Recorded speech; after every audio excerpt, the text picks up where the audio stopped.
today is all about the freelance business. A lot of people think freelancing is just a quick introduction. Freelancing is not necessarily a business, but we're going to counter that today.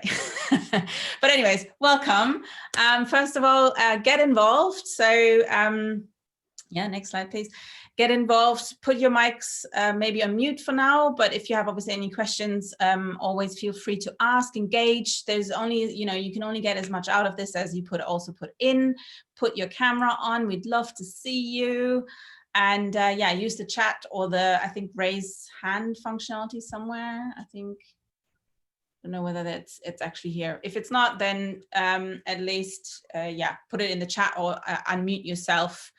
Lots to discuss. So the agenda, Christian, get with the program. No, just kidding. But yeah, today's agenda is obviously, yeah, we're talking about freelance business a little bit in the beginning. Sort of what is a freelance business. We're going to start with some personal discovery first, because a freelance business is very much you obviously providing the service. So it's a lot about you and yourself, and you need to kind of know who you are, what your why is, those kind of things. So we're going to do a little bit of an exercise. Then after the first break, we're going to go more into customers and also market and competitor research. After that, we're going to have an external speaker. Tom Broom is coming. We're very excited for that. And then we're going to just have a brief overview about personal branding and marketing. We are not touching too deep into that, and but there is another boot camp actually just all on marketing in 2 weeks' time, so I can highly recommend that. But we will mention that again throughout probably the whole presentation, but also at the end. And then after the final break, we're going to go into some legal stuff and things that you might need to consider and think about. And how to get your first clients. We've kind of moved that away into practical tips, and then also leading into Q&As. Yeah, anybody have a question? No, was that just accidental? All right, cool. Quick introduction. If you haven't heard from us before or seen us before, this is us. Obviously, not everybody's here today. We are the Essex Startups team. We have Andy Mew, who's our head of startup. You've probably, if you have been to some of our workshops or weekenders, you've probably met him already. Alexa Gordon is our enterprise officer. And then obviously we have Christian here, our enterprise assistant.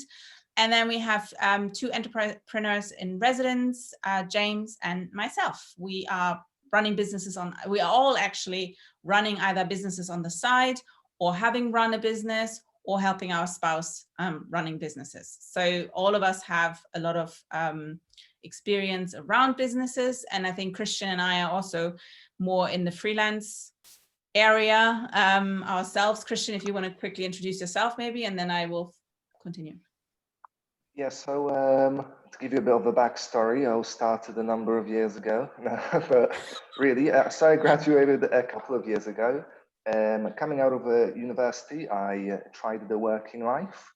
I wouldn't say I hated it, but I always knew I wanted to get into, running my own thing. I always knew that was the direction for me. I prefer the freedom. I love it. Sort of telling myself what I need to do and what I have to do, and having the responsibility on my shoulders is there. In terms of what I do, I run a graphic design business. And yeah, that sort of describes me in a nutshell. Cool.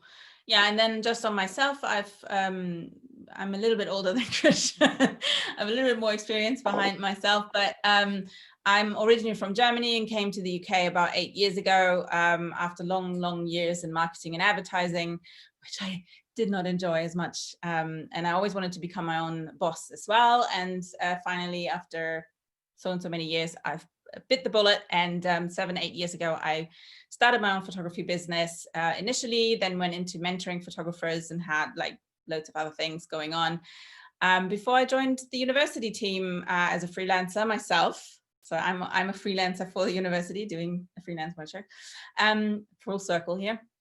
But then, yeah, I'm also a startup actually with James. Funnily enough, we are running a startup called The Weave, all about regional innovation in the North Essex region. And yeah, that's kind of me in a nutshell. But let's get going. So what is a freelance business? I first wanted to ask this question actually to you guys, what you think. So if we could take 5 minutes to just unmute yourself, shout out anything that, I know it's always hard, like nobody wants to be the first, but just shout out anything that you think is a freelance business. Don't be shy. There's no wrong answers, I'm sure. It is a service you offer and you're free on your own time. So you pick up what you want to do. It's free in that sense, but you have a service or a skill or something that you can offer another company or another business. Mm-hmm. Well done. Anybody else? Yeah, so I'd say someone who obviously works for themselves, so maybe like it's more like self-employed as opposed to working for like a large corporate company or something. Mm-hmm. Yeah. See, I said nothing is wrong. So who else wants to add? I would say is a business owner. A freelance can be defined as a business owner. Yeah. Yeah. Cool. Anybody else want to join, or yeah, one last? Cool. Okay. Where, yeah, go ahead. all right. Yeah. One where the business owner basically offers the skills to multiple clients as opposed to just a single client, which would be like a company, like a corporation that they're working for. Yeah, very good. Yeah, absolutely. Yeah, exactly. I mean, all of you were correct. So I said, like I said, there is no real wrong in it anyways, but it sometimes is funny because a lot of freelancers are not considering themselves as a business, but also then some are, and then they're not really thinking of themselves as freelancers. So it's a bit of a you have two sides to it, but in general, yes, freelancing is contract-based work where you know, instead of being as a recruiter to a full-time as a full-time nope, sorry, not yet, Christian. As a full-time employee, we work on this, we get this straight.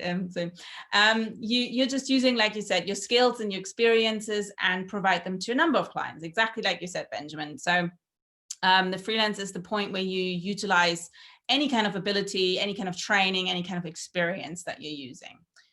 Yeah, now you can next. And also what we obviously said already before, it's be your own boss. You choose who you want to work with. I mean, obviously, initially, maybe you're going to work with people that you are not necessarily your ideal clients, but eventually you're going to obviously hone those and your projects that you are more interested in.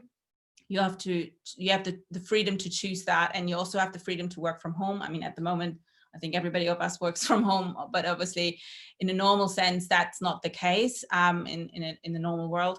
You have greater flexibility, and you have also the freedom to pursue something that you're really, really passionate about. And you get a sense of achievement and, you know, fulfillment in what you do. And therefore, people often don't think of it as a business, but they then therefore forget that they have to treat like freelancing. Often they I have a service, I just, you know, you put up your website and that's it. But actually all the foundational work that whether you're a business or a freelancer, or you consider both to be the same, is exactly the same on both. So you have to have your business foundations in place. The same as if you were creating an app or a company or whatever. It's similar. Obviously, it's maybe less rigid, and you don't have to write a business plan or any of those things, but you do have to have some business foundations and some business knowledge around those things. Any questions so far? Probably not. Cool. The first thing that we want to talk about is starting with your why. And we're going to play a little video in a second that actually is now probably 20 years old. It looks super ancient, but it still to this day is one of the best, I think, books that you can read or TED Talks that you can listen to. And it's from look, Simon Sinek, who has Start With Why is his book, and his TED Talk was, I think, launched the same name. But his quote basically says, people don't buy what you do, they buy why you do it. And that's very a profound thing. But let's start watching quickly that 5-minute video. If anybody hasn't heard of him before, I can highly recommend his long talk. This is just a 5-minute short version. And yeah, let's just quickly have a look. Can everybody hear and see? Yeah.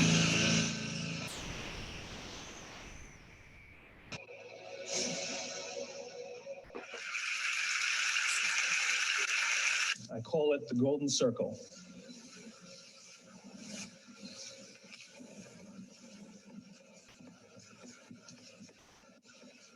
Why, how, what?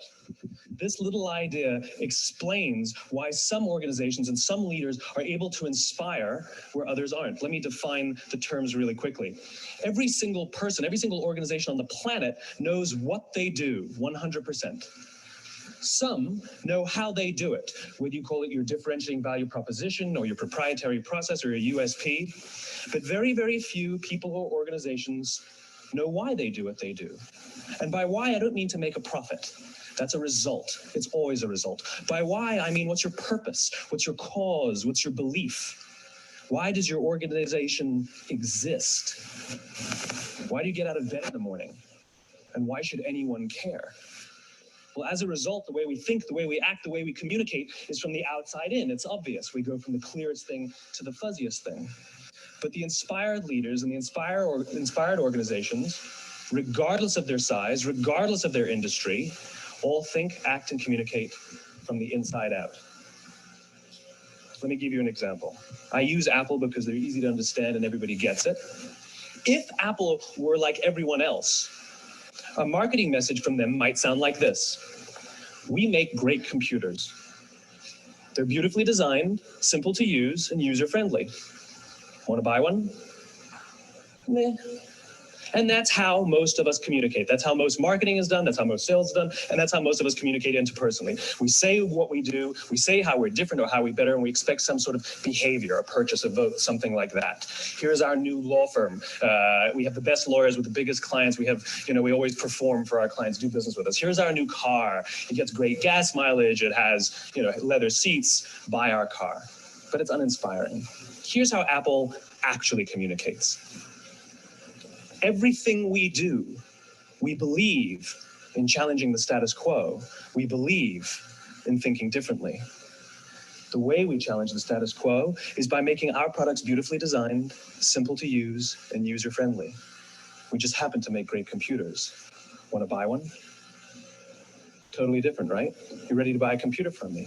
All I did was reverse the order of the information. What it proves to us is that people don't buy what you do, people buy why you do it. People don't buy what you do, they buy why you do it. This explains why every single person in this room is perfectly comfortable buying a computer from Apple. But we're also perfectly comfortable buying an MP3 player from Apple, or a phone from Apple, or a DVR from Apple. But as I said before, Apple's just a computer company. There's nothing that distinguishes them structurally from any of their competitors. Their competitors are all equally qualified to make all of these products. In fact, they tried. A few years ago, Gateway came out with flat screen TVs. They're eminently qualified to make flat screen TVs. They've been making flat screen monitors for years. Nobody bought one. And Dell came out with MP3 players and PDAs. And they make great quality products, and they can make perfectly well-designed products, and nobody bought one. In fact, talking about it now, we can't even imagine buying an MP3 player from Dell. Why would you buy an MP3 player from a computer company? But we do it every day. People don't buy what you do, they buy why you do it. When we communicate from the outside in, yes, people can understand vast amounts of complicated information like features and benefits and facts and figures. It just doesn't drive behavior. When we communicate from the inside out, we're talking directly to the part of the brain that controls behavior, and then we allow people to rationalize it with the tangible things we say and do.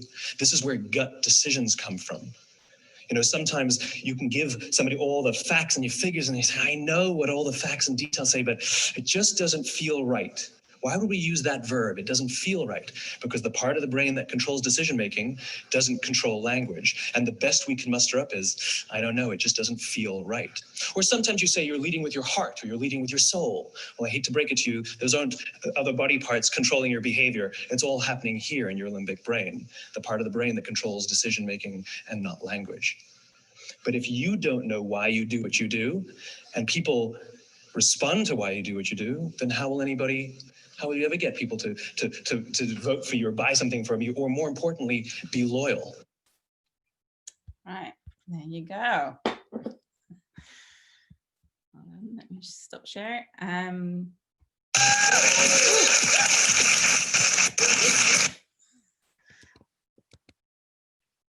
Right, sorry.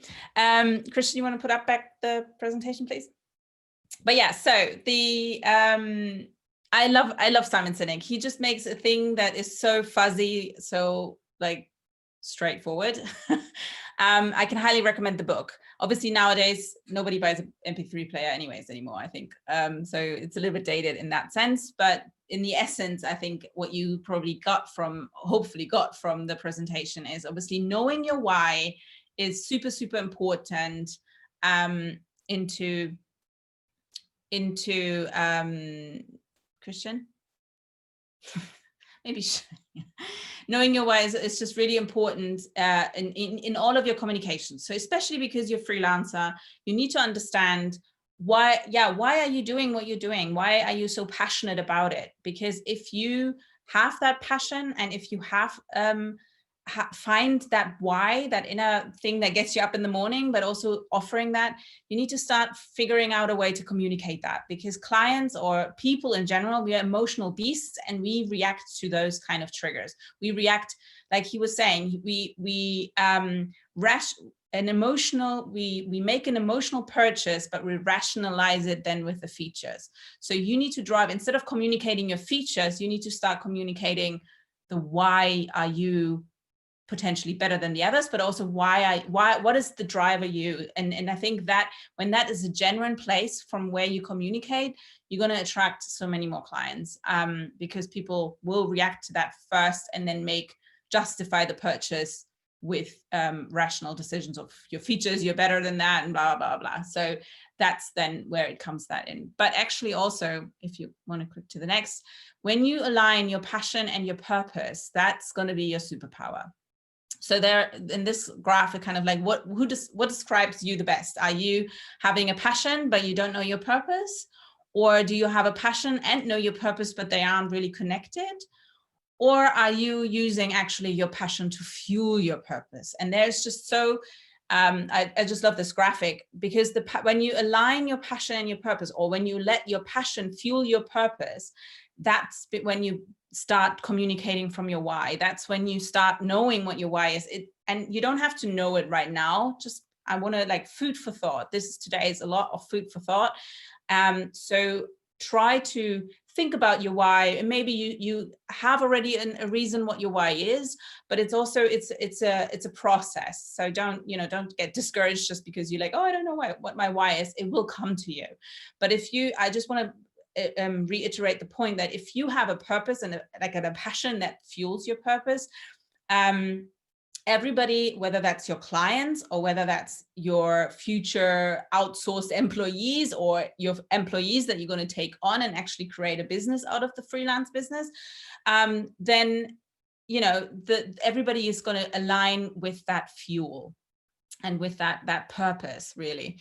The next slide, please. So there is another graph that I really loved, is when you're using happiness as a business model, because when you have that purpose and you put that into your company or into your freelance business and you're actually communicating from that, you're gonna have delighted customers who are exactly on that same drive. They want you to do that work. They are standing behind the same values that you are standing behind or that you are communicating, and they're going to be loyal.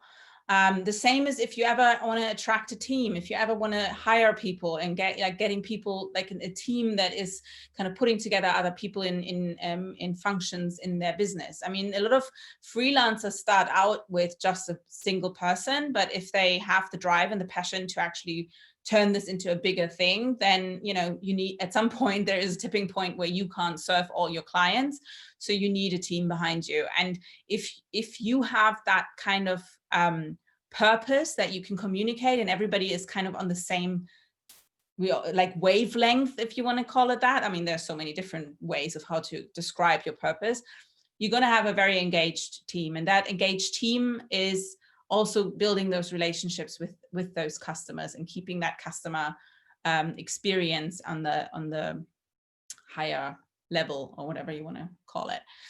So what we wanted to do, another thing is obviously personal values. To have to find your purpose and to find the why, you kind of need to uncover your personal values. So what we want to do today with you is run a first exercise on discovering your personal values. You don't have to share anything, but just bear with us and work on the exercise for now.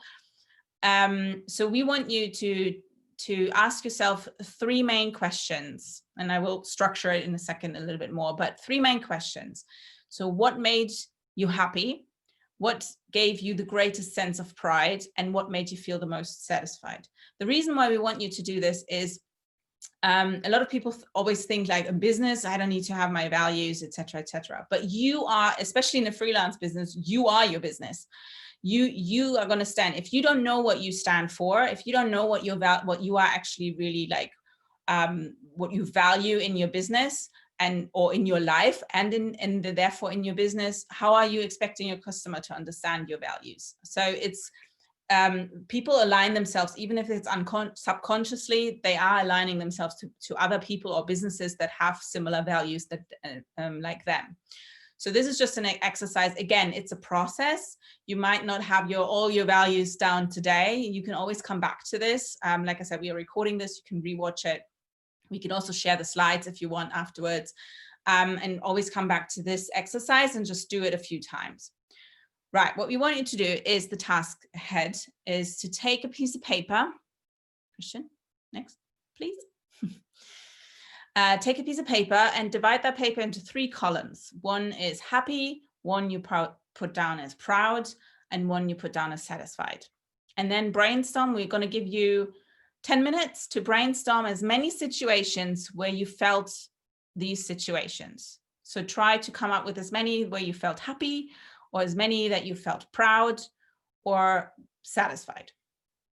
So we give you 10 minutes and then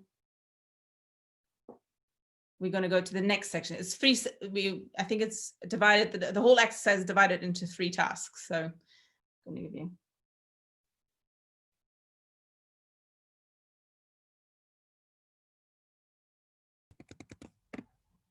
Perfect. Okay.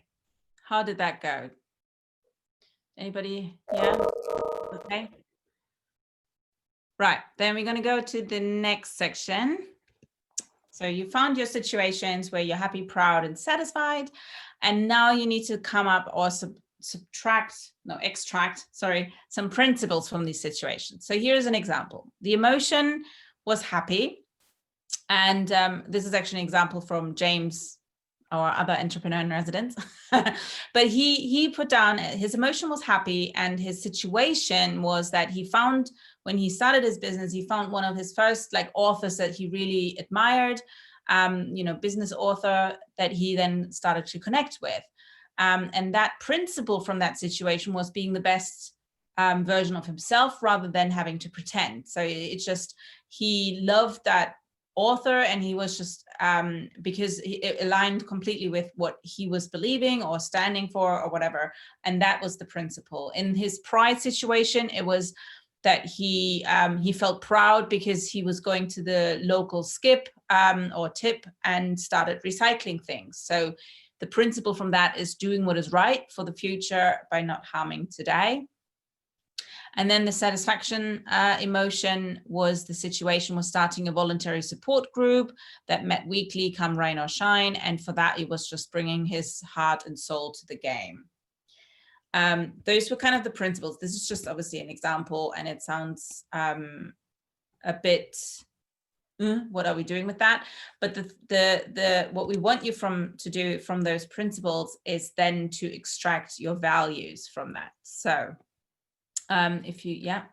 So the task ahead is, so if the principle was being the best version of myself rather than having to pretend, the value from that, on that you can have multiple values from that, is authenticity, stoicism, English, or from the principle of doing something, right now for the future that's not harming today, is consideration, sustainability, that kind of thing. If you're bringing from the principle, bringing my heart and soul to the game, his value is passion and reliability. So what we want you to do right now is to think about your situations that you brainstormed, extract those principles that might stem from those situations, and then extract the value from them. So we give you another, probably this takes a little bit longer. So think about the values that are sitting basically behind each of those situations that you got just brainstorm. We give you another 10-15 minutes for that, and then we're going to continue with the next section. Any questions on this? Because I think this could be a little bit fuzzy. Yeah, Jade? Yeah, sorry, I'm a little bit confused. So do we get when you say extract your values from principles, is that like from the thing that I put, say I put something on my under happy, I extract it from that? So yeah, you put something under happy. So you brainstormed a situation where you felt happy, and from that you extract the principle first. So like in the previous slide, Christian, if you could. So like for example, I put traveling. Yeah. So if you have the situation travel, so the principle, what was it about? So maybe dig it a little bit deeper. What was about the traveling specifically that made you so happy? And then extract that principle from that, and then extract the value from the principle. You can also skip the principle. I mean, sometimes it's very obvious. So whatever was the thing that you loved about traveling is the values behind. For example, there is like, I love organizing. So organization, then that value behind organization would probably be efficiency. Being organized obviously is also a value, or loving order, loving discipline, whatever the values behind that. Not necessarily loving discipline, but maybe it is. But then it's also values in terms of, for example, if I would bring that to a team, I like organization. So therefore the team that I would needs to kind of be behind those values as well, and expect from me being like saying, I need this, and this, deadlines are being met and things like that. So that's where we get to. But for now, just think about your situation and then extract the values from those. The step with a principle is up to you, whether you want to do the principle first and then extract the value from that. Okay, I'll try. Yeah. All right then. Yeah.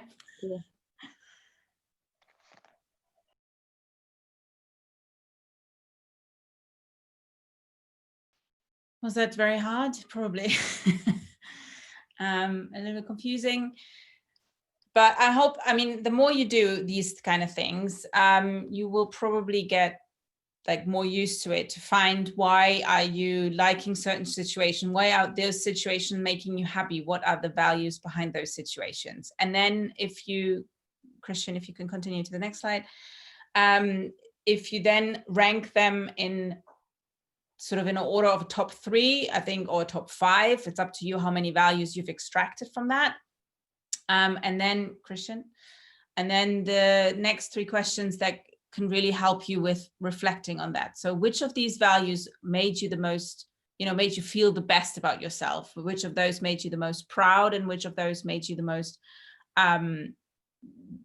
like support, or would you support even if it puts you at a minority, or not a popular choice? But those questions are really just to help you to find those core values. And like I said, it's a process. You're not gonna overnight necessarily have all your values, but then when you do have your core values, you can, Christian, thank you. You will find that will inform everything around your business. So the core values really inform the customers. They will be sort of attracted to your core values. It will inspire trust in your brand. Obviously, if you communicate your values and then follow them up also with with you know, the experience, the customer service, and everything that you want to stand for. But it might also inform, obviously, about your ethics. You know, where on the scale are you with the ethics? It also informs, like I said, when you want to have teams, you want to build teams later on, it will, you know, or if you collaborate with teams in the businesses that you're going to work with. So if your client is a corporate business who has a team dedicated to certain things, and you come in and bring your expertise as a freelancer, you still have to do teamwork. So again, your core values are going to be helping with aligning everybody in the same vein, or aligning yourself to the teamwork. Your goals will probably come from, or your core values will inform your goals, your responsibility, and also your innovation. So it's really looking at your core values will bring you some sort of like, almost like a guidelines or a guidance of where on the scale of ethics, obviously, or for anything really, where you want to be, how you want to drive, what is the purpose, the passion, again, comes back to that. What are the things that you stand for, and that you want your customers to believe in you as well. So, and this is, again, this doesn't only apply to freelance business, this applies to any business, any kind of business owner, anybody who starts a business. You need to kind of know what you stand for to then be able to communicate that. Obviously, as a business, it's a little bit more, you could separate, you have your own values, but then you have also business values. For a freelance business, it's a lot of them are really closely combined and like meshing together. Yeah. Does anybody have a question on this? No? Cool. Then we're going to have a quick break. We'll give you a 15-minute break, and then we're going to launch into research, which I know a lot of you might not like, but it's so necessary. And as a freelancer, you don't have to go overboard, so don't worry. But right, we're going to see you at 2:15.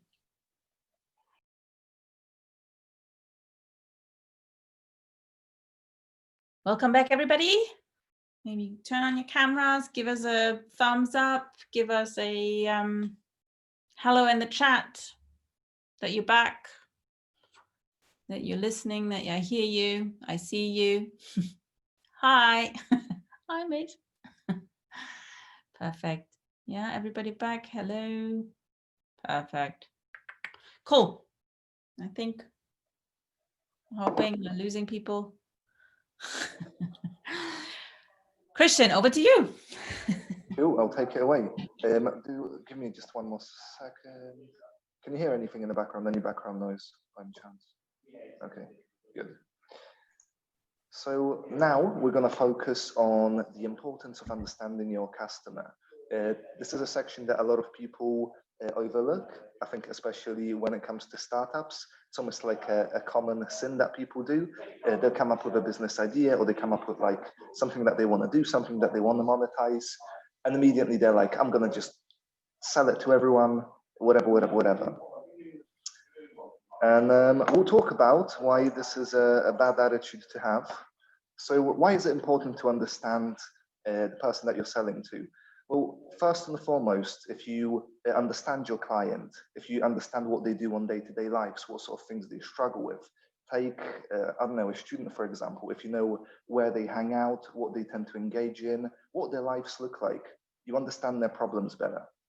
Now, as a business, your sole existence, I myself would heavily argue, I'm sure Magda would agree, relies on your ability to solve their problems. If you as a business aren't solving any problems, then that's it, you're dead in the water. So the better you understand your customers' pains, the better you understand their problems, the better you can tweak your product or service. The example that I like to use here is a lot of you might go out there, you might buy yourself notebooks, utensils for your lectures, and note stuff down. That's a business fitting a need that you have. Now, it's a relatively surface understanding of a problem or a need, because if you take, for example, me into account, I draw a lot. I'm much more peculiar about my utensils. When I pick, I don't know, sketchbooks to draw in, I'll care about the grade of the paper. I'll care about how absorbent it is in terms of, like, for example, paint, etc. For majority of manufacturers that would sell to a typical student, this doesn't really, they don't really address those needs. If another business comes along and they address those specific needs, and if they understand my problems well, the way that they market the idea, the way that they then sell it, the places where they show it off looks very, very different. And sort of as we segue into marketing as well, again, depending on who your customer is and how much you understand them, you'll know exactly how to reach them in terms of your marketing. So think about your channels. Again, if you want to reach your typical student, you wouldn't really advertise your business on the radio or TV.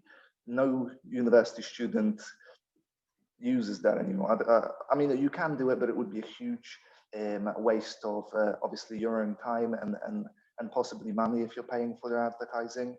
If you understand, for example, the websites that they visit, the places that they frequent, the effort that you can focus into that will just attract a lot more business. Then another aspect, again, how do you deliver your message? You can sell a very similar product. You can sell the same product, but the way that you present it to your client will look very differently depending on their needs and the problems that they encounter. And the sort of example I like to use is the pen example. So picture you're selling a pen, right?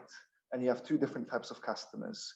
One is your day-to-day customer who is looking to purchase a pen just for their own day-to-day use.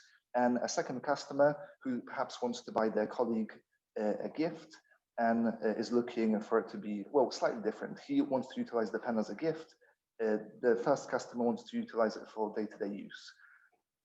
How do those two different problems differ? Well, if you think about the first customer, the problem that you're solving for them, again, at day-to-day use, they're probably looking for something cheap. They're looking for something that will do its job properly, but they don't really care about the aesthetics too much, as long as it's comfortable to use and they can use it. They will probably misplace it quite a lot. So again, they're not looking for it to be too valuable. So they might buy it in bulk. It will come in a box of 50 or 100. So again, that's how you fit that product to them. Second customer looking to purchase it as a gift, for example, probably wouldn't buy it in bulk because that instantly diminishes its value. In terms of the price tag, whilst you probably wouldn't pay £20 for a pen, if you wanted to buy it as a present for someone, you instantly have to spend a token value on it. So you probably are looking to spend a bit of a bigger amount on it. The materials itself, the feel of a pen, the pen itself would probably be made out of metal rather than cheap plastic. It would probably be heavier, it would feel very different, but in the end of the day, it's still the same product. If you're a company that manufactures pens, you can manufacture all manner of pens, but depending on which obviously customer you're selling to, depending on their need, you would adjust your product accordingly, and that includes the price tag. So just a bit of food for thought there. Magda, would you like to? Yeah, so yeah, exactly. And I think one of the big tools, like initially, and that's where the foundational stuff comes in, you need to understand who your customers really are. And we use a tool called customer avatar, or you can personas, you can call them whatever, there's different versions, but it's basically an ideal customer. You give them an age, you give them a name, you know, you kind of put yourself into the shoes of that customer and understand what are their sort of challenges and pain points that they have, that they experience, and that you are gonna solve for them. For example, if your freelance business is going to be a graphic design business like Christian's is, then obviously his audiences are maybe small business owners who need logo design, who need certain things. So he kind of looks at what are their challenges and pain points. The challenges are that they don't have design aesthetics. They don't have, you know, they just don't know what colors to use from a psychological point of view. They just don't know how to make it, like put their name, their brand name, and maybe an icon together. They have all these like little frustrations that a designer can help them with.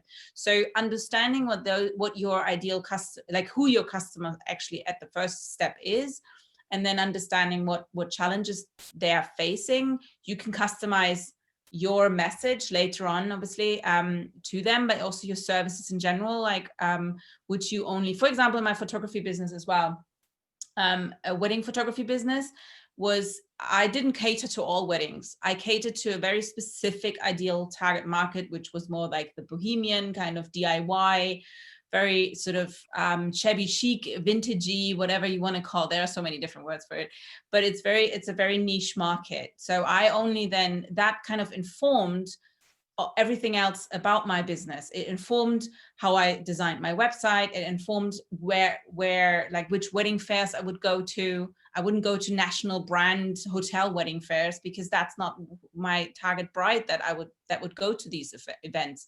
So it's kind of thinking, putting yourself in the shoes, understanding what these pain points and challenges are for them and how you can solve them. And then on the other side, but also thinking about them on a personal level of, you know, what are they excited about? What kind of TV shows are they watching? What hobbies do they have? Because again, the more you have kind of understanding of them, the better you can customize your messages. You can know where they hang out online and offline. You can put yourself in front of their eyeballs. So like I said, with the wedding fair example, some people don't even go at all to wedding fairs, but for me, it was very like the local, very vintage kind of small business fairs, wedding fairs. They were absolutely, like, especially in the beginning, they were my bread and butter. They drove the awareness for my business when I wasn't as established yet, or you know, to the customer. I had an interaction with them. They could meet me face to face. They have a browse through wedding albums. They look at my images. They have a chat with me. I could, like, that was a huge impact initially. So, but again, I only were able to find these events because I knew that's where my bride would go to. So it's again finding where would your client hang out offline that you could capture potentially their attention, or online exactly the same. So that drives obviously your marketing later on as well.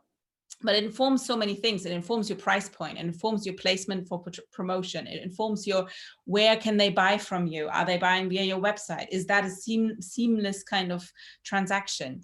It's all of these things that are formed. And that's why we love the customer avatar, because you kind of put yourself in the shoes, understand who they are, give them a name, just so you and if you have multiple segments, if you also cater to B2B, then you do multiple avatars, but you need to then customize your messaging and your wording on your website. Everything is really driven by understanding your customer. And that's why we always focus, it's customer centric. Because if you're not solving a problem for anybody, then what's the point? You know, so you're not going to find clients necessarily. You're also going to drown in a big sea of everybody shouting, here, you know, look at me. You're not, if you don't know who your niche target is and who your customer, and it's more, the more specific you can be and the more targeted you can be, the better your message will deliver at that point. Yeah. Any questions on customers? I think it's very straightforward and probably everybody understands. So, Cool. So market research, another important aspect, but just to illustrate how important it is. So right after not having the right team, perhaps not the right expertise, running out of cash, etc., no market need, as in like there isn't actually any customers that want to buy whatever it is that you're offering, is the top reason why businesses fail. And to me, at least, I divide it into two reasons. Number one, you might come up with some sort of an innovative new idea that no one has done before, and you're trying to bring it onto a market and no one has done it before. And because you haven't done your market research, turns out that no one actually needs it, and maybe that's why they haven't done it. There we go. So that's number one reason. Or number two, again, stemming from a lack of market research. Imagine that you start a business, you might think it's relatively unique, you try to push it into the market, but the market is already so saturated that there's already businesses like yours out there, no more customers because they're already established and you're just another person offering the same old thing. So do remember that people not wanting whatever it is you're selling, top reason for failing. And as I said, one way you tackle it is with market research. Now, when you do perform market research, that will divide into two different categories: primary research and secondary research. Primary research is going directly to the source. think about interviewing your customers or people who you think your ideal customers would be directly. Think about surveying, think about going to various groups where they meet, asking at the source, and fueling the things that the information that you get, fueling that to move your business forward. And then there's the secondary research, which is essentially utilizing what's already out there. So going on Google, searching up other research already carried out by companies, looking at Companies House, looking at industry associations and their papers and the research that they published in order to fuel it. Why do we divide it into, well, primary and secondary research? Most likely, especially if you're going to be running a sole trader business, you'll be leaning heavily on the secondary research. Primary research is all good, it's all fun and it can answer specific questions, but you need to invest time and resources into it. And majority of the time that can be quite pointless, especially if people done all the hard work for you. I mean, just to give you a solid example. So for example, when I started with the graphic design business, I could have gone out there and I could have surveyed, I don't know, 100 business owners with regards to how much they would be willing to pay for like a graphic design project.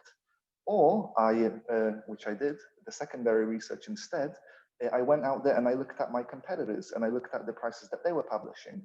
I just had a quick look, saw what the industry average was, looked at a few other resources, and there I had it. Again, nothing wrong with using one over the other. You should just be aware of the drawbacks of both. Would you like to throw anything in there? Yeah, I think the difference, the main, I mean, there are price points between the two. The primary research is quite costly because obviously you have to invest time to do a survey, you have to obviously question people, you have to find people, you have to incentivize people, all these kind of things. So initially what you do is secondary research. That's your best bet, you know, going down the rabbit hole of Google, putting in your whatever you want to start with researching, and then literally that research will probably take you down, like I said, the rabbit hole of, oh, there is another article, and then you click on that and you read it, and then you're like going down that path, and do follow that path, because sometimes will have some insights or finding insights from that actually like, oh yeah, and then I need to research at this, and then, you know, 5 hours later. But that is the super valuable what you can do. Obviously keep your resources, keep your you know, the websites that you're referring to, but understanding where the market is, where the industry is currently at, understanding customer behavior, understanding the trends in the market, all of these things, secondary research is super valuable, especially in the beginning. Once you are a little bit more established, what I would do as an evaluative process rather than a research, like initial research process, is to have surveys, customer experience surveys. So when you work with customers, when you have your first few customers, try to maybe, if it allows, not every customer wants to answer these questions, but maybe have a little survey or give them like the opportunity to rate your service and give some feedback, something that helps you understand what maybe you can improve for later, or you did really well. You know, obviously reviews on Google are always, for marketing reasons, you know, helpful. So that, I think primary research might then become more like useful. But initially the secondary research, I can just highly recommend to go down the rabbit hole and literally anything you can find on trends, and obviously also competitors, which we will touch in a second, but anything that you can find on trends or customer behavior in your market niche is absolutely valuable. So yeah, that's just on primary versus secondary. So earlier I mentioned why obviously businesses fail and how we can save you with the market research.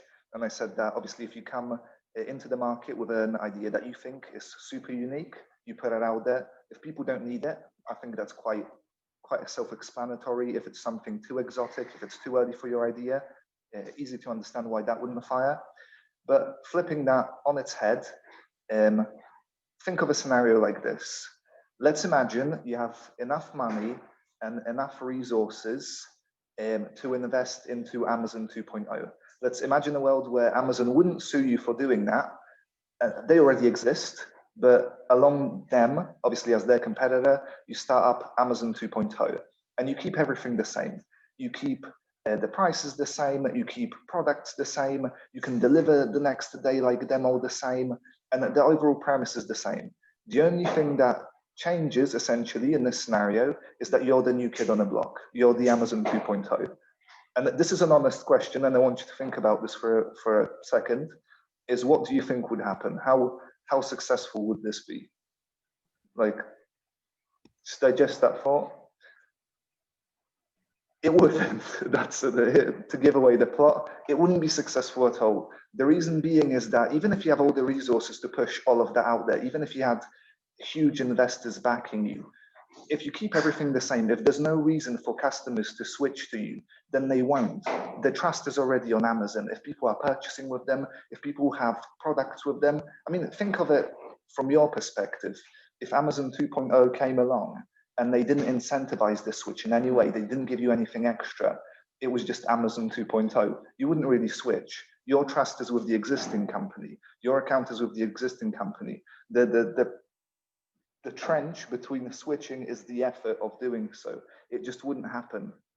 Now, it's an extreme example, but I think it illustrates quite well how difficult it would be for you to start something off and jumping headfirst into a market without knowing what sort of competitors are out there, or how you can differentiate yourself from everyone else, because it's hugely, hugely important. And again, this is an extreme example, but trust me, you'll be fighting an uphill battle if you try to go out there and you try to do things exactly the same as everyone else. So big lesson there.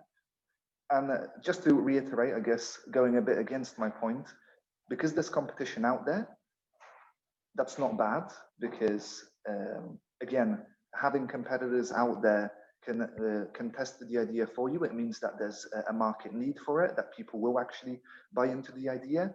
The only thing that needs to change there is you need to offer a bit more. You need to be better in one way or another. You need to distinguish yourself somehow. Again, otherwise the business will be dead in the water, unless there's a lot of people and the other business can't cope, but that's not likely the case. So after that extreme example, what else can market research give you? Speaking quite broadly, it can save you money on developing your product or service. I found it with my graphic design business is, I feel like I've got the artistic ability to obviously draw and deliver on the products and work on projects for people.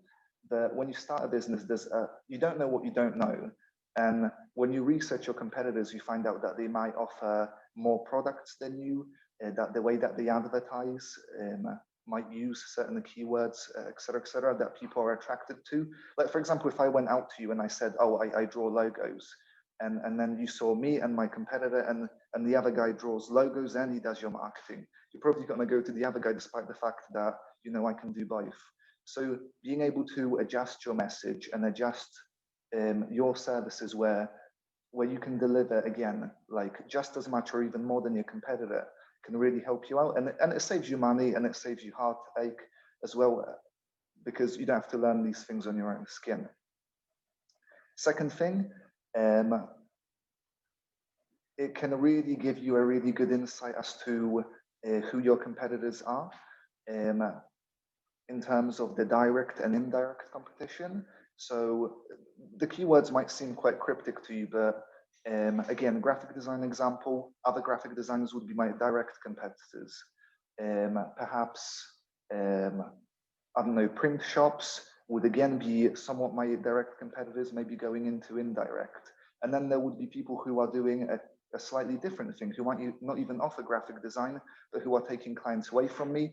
Those are indirect competitors, and those would be, for example, websites like Canva. They're not graphic designers, but they're offering a service which essentially subtracts from my talent pool. And as a business, you really need to be aware of both types. There are some businesses who look at their immediate circle and they're like, oh, I'm safe, I'm better than them. And a new technological breakthrough comes over from around the corner and it trips them up. I'm going to give you an extreme example again. That is, since the invention of mobile phones and instant messaging, the sales for doorbells actually fell drastically. I'm not saying no one buys doorbells anymore, but the numbers have shrunk. And the reason being is that instead of obviously ringing the doorbell, people just text each other, oh, I'm here, oh, I'm going to be there in 5 minutes, open the door. people don't use them anymore. Now, if you find yourself being a company that is suddenly taken like that, obviously sometimes you can't predict it, and I don't think they could have seen it coming. But if you find yourself being a company like that, again, it might lead to your own demise if you're not aware of that. So it's something to look out for. And sort of one final... Enter competitor, like businesses who have a mobile app and a doorbell and a video thing, so it all comes together, brings it together. Yeah. But yeah, so you need to be careful, because again, even as a new business, you need to be careful that it doesn't trip you up. No. Super important. And sort of going into one more value of doing your market research, especially if you're in your early stages and you don't know how you're gonna go around doing what you're planning to do. Looking at your competition, especially if you're really into that product or service that you're going to provide, can give you a way to wedge yourself into the market.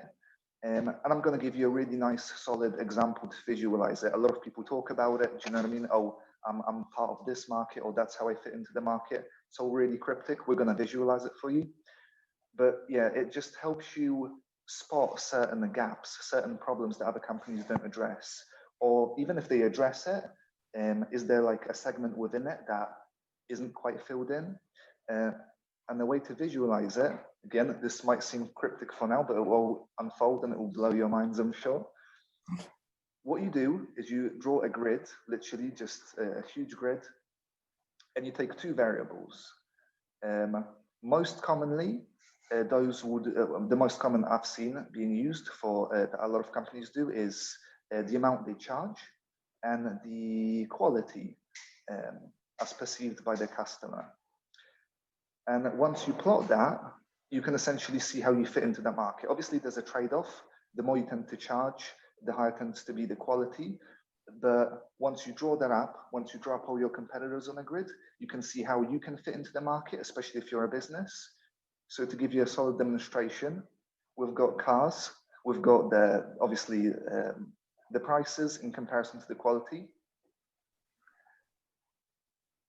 When you have a grid like that, once you draw it out, if there's a segment in that, let's say the bottom left doesn't exist, or cars are very expensive things, let's say the bottom left doesn't exist, that's empty, and you come as a person who wants to start a business, you might think to yourself, well, there's plenty of, you know, cars that are really nice and you know, cost quite a bit, but there isn't really a car that, you know, people can buy, do you know what I mean, that they can actually afford, that majority of people can afford and they can own a car. Fair enough, we'll compromise on quality, but there isn't, that need isn't filled in yet. And that's where you come in and you create a company like that. The most prominent example of this is seen in shops. So you can do this with absolutely any company, any market sector. I mean, think about shops right now. Think about where Poundland would go versus Marks and Spencer. I use those two examples because they're quite extreme. Obviously, they would go on the opposite ends. And then the Tesco's, obviously Sainsbury's, et cetera, would sort of fill the line in nicely. But again, doing that helps you visualize what the current state of the market is. And it helps you fit yourself in between that. Just to sort of throw a last point at you with regards to this grid, you don't have to do it on price and quality. You can do it on absolutely anything. So I don't know, for example, for example. Yeah, or let's say size of the company, and I don't know how close you are and how well do you interact with your customers. Obviously, bigger companies would probably interact less with their customers, et cetera, et cetera, et cetera. But it just opens up gaps. It helps you notice where lack of certain things can be and where you can fit yourself really well. Would you like to add anything, Magda? Yeah, no, it was just with price versus customer experience, or you know, the you can really literally put anything on these two grids, but it's kind of the question, or the idea behind this is obviously to see where you fit into the market, to know exactly what you stand for versus your competitors. But then the next tool, another tool that we use all the time, and especially here at Essex Startups, is the competitor grid, which is kind of just like an Excel spreadsheet, more or less. And you literally list out the competitors on the top, and then obviously say whether they are direct or indirect. And just on that, so just to repeat what Christian was saying, so direct competitors are literally doing exactly the same as you. They might be doing exactly the same offers, the same services, the same market, that kind of thing. Then there are indirect competitors. They are often in the same market, but have slightly different services, but could easily take on your market, or they offer the same services but are, for example, in the US, you know, so then they would be indirect because you're serving UK, for example. So it's kind of that would be your indirect, but they could potentially easily move over and, you know, address the whole global market or whatever. So it's kind of judgment, I think. But what the valuable thing of this grid is really is that you put on the side, you're going to put all the variables. I mean, these are just examples, but you can put a lot of variables on the side that you want to compare these competitors to. So obviously, yes, their products and services you need to understand. You need to understand what location they themselves sit in and who they're serving.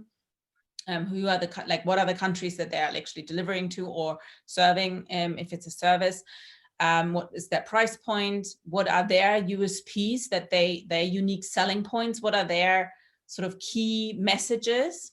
But then, for example, I would put on there also, like, how does their website look? What is their coloring of their logo and their whole branding?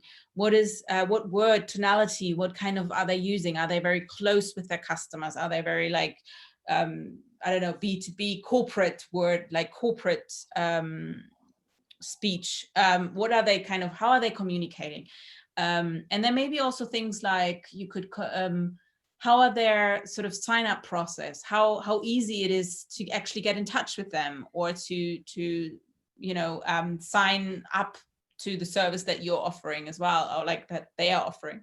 So all of these things will really, really help you. And why, the reason why we think this is so important is all of these things will really help you to understand what you can do better, what you can do different. Where are you different to all those competitors?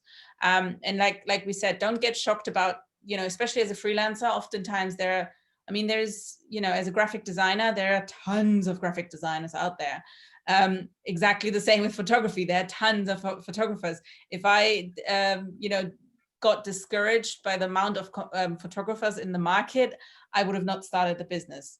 But I didn't care, because I knew this was my passion, and I knew I niched down. So like, I knew exactly who my target audience is. And that was the thing. Like, a lot of photographers that I obviously now I know lots and lots of them personally, but back in the days when I actually didn't know that many photographers yet, and I just researched, I literally could see that none of them had really a target audience. They didn't really niche down. Their brand was very generic. Their messages were very generic. And that's exactly where I could stand out. You know, my brand was very, very specific on that vintage market. So I had those messages. My whole color, I mean, even the background of my website was a vintage rose, you know, I mean, it was just all in that line, like under subliminary messages. I'm telling you, tried it all. But anyways, but only by knowing what your competitors are doing, you can find also where, and also knowing what who your customers are, and putting yourself in the shoes of the customers. That those kind of things are really helping you to understand what you can do better. What are your USPs? What are your unique selling points over somebody else who does exactly the same as you? How can you improve? If you analyze their website, if you analyze their services, where do they fall down? Where are their sort of touch points that become negative to the customer experience, where you can do it, what you can do better? And yeah, so that's kind of why we use this competitor grid so much, because it helps you to, or like informs you can learn so much from this. So some people, you only use it for those few variables because they only want to know a little bit about the market and that's it. But actually, if you're already going down that route of researching and putting down the effort of actually putting together this kind of spreadsheet, I would encourage you to really analyze their marketing, analyze their branding, you know, analyze their customer service, so that you can see where you can also be better and get better in that. Cool. I think we have a little exercise. Do we? Yeah. So if you already have a business idea, what we want you to do is kind of, or even if you don't, maybe just think about what you wanted. Like, why did you come on to this workshop today? I'm sure you have an like generalized idea where you want to get to. Maybe just use that market as an example, and then come up with a list of variables, like was said on the sides. Maybe I can show you the screen in a second again, so you can take a screenshot. But come up with a list of variables. No, afterwards, sorry. Let me just explain the exercise first. What are you doing? And then research like 3 to 5 competitors, fill out that grid for each of them, and really find what makes you different to them. What can you learn from them, and what can you do better than them? Because obviously that's the key. We want to be better at as our competitors. And by doing all this research and doing the market research and competitor analysis, you're in a much better position than your competitors probably are, because a lot of people will miss this step. A lot of people don't care about this step, but you do. That's why you're here. So, so that's the exercise. We're going to give you probably like 10, 15 minutes to maybe 10 minutes. Just start, get the process, going. Yeah, Ben, could you, Ben, we know it's you. Add your name next to it. Do you want to erase that? Sorry about that. I was trying it out. That's okay. I'm sure you want to be a graphic designer, don't you? No, yeah. So just I have to take some lessons from Christian. Yeah. So that's the exercise. So I think any questions?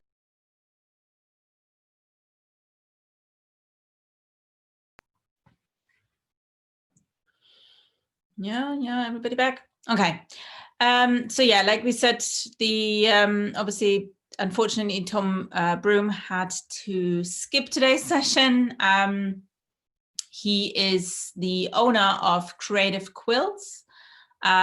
Christian, if you just want to maybe pop on the next couple slides, then I can show at least that who he is.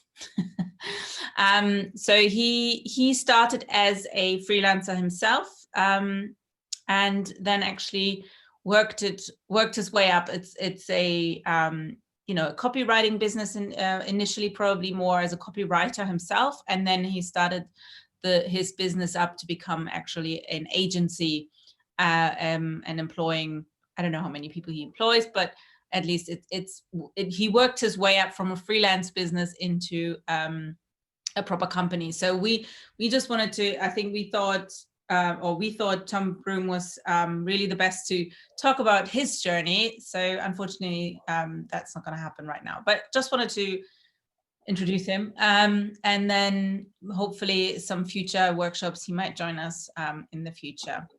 Cool. Right. Moving on to personal branding then. With personal branding, the thing that I love looking at branding from a strategic point of view. So branding, the first thing everybody always thinks, oh, branding, that's my logo.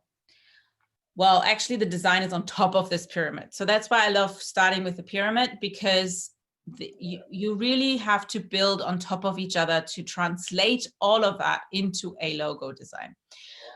So your core values that we kind of try to explore at the beginning of the session, that's kind of where your starting point. That's your foundation, really. It's because again, that drives what your design will be at the end. But equally, then on top of that, obviously that drives who you're actually targeting. Like, if your core value is, I can't think of an example right now, but if your core value has a lot to do with who you're actually passionate about to serve and who your ideal audience is, then that kind of builds on top of each other. Then the next thing you need to look at is obviously your value proposition, meaning you understand who your customer is, what are their pain points, and how can you address that? How can you drive the value in your business, even as a freelancer in your business, to serve your clients and also to address those core values, who are, again, like I said, the goalpost, or like the kind of your driving force in which direction you want to go. Then on that top of that, you need to understand your market and where you actually positioned in the market. What is your competitive advantage? What makes you better than your competitors?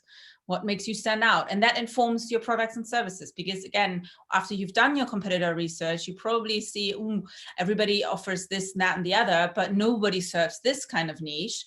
That's where I'm going to position myself, you know, and that's obviously driving your products and services.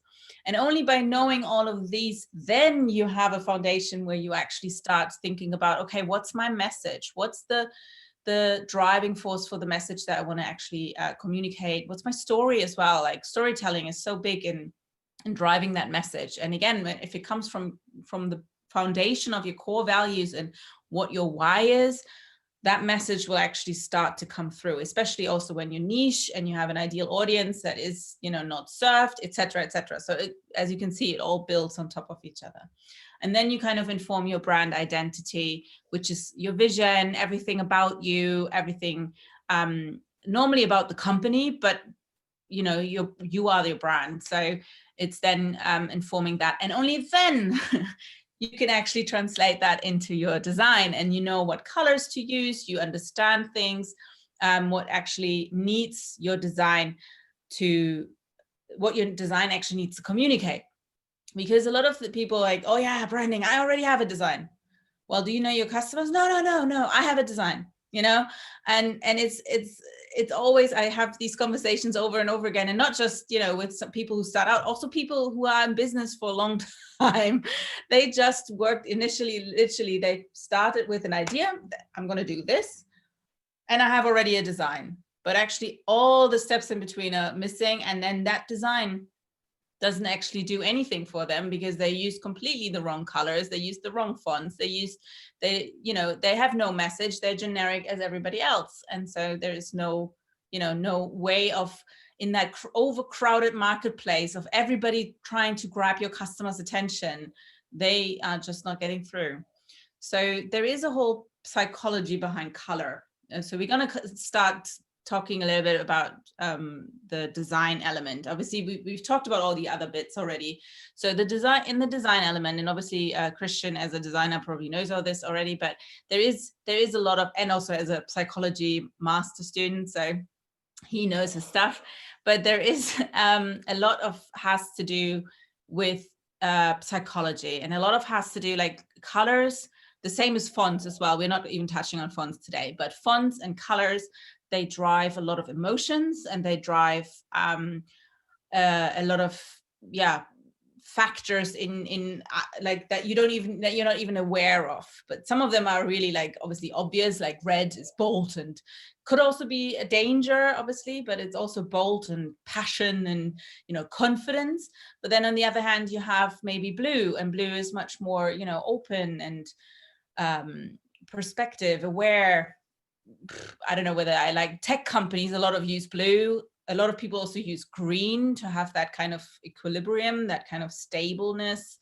But yeah, I think, I mean, obviously this is just a graph of, you know, whoever did this, but it kind of drives the point of, okay, actually thinking about what kind of color you're going to use in your logo and in your design, what scheme is highly, highly important, because it comes back again to what are your values? What do you want to stand for?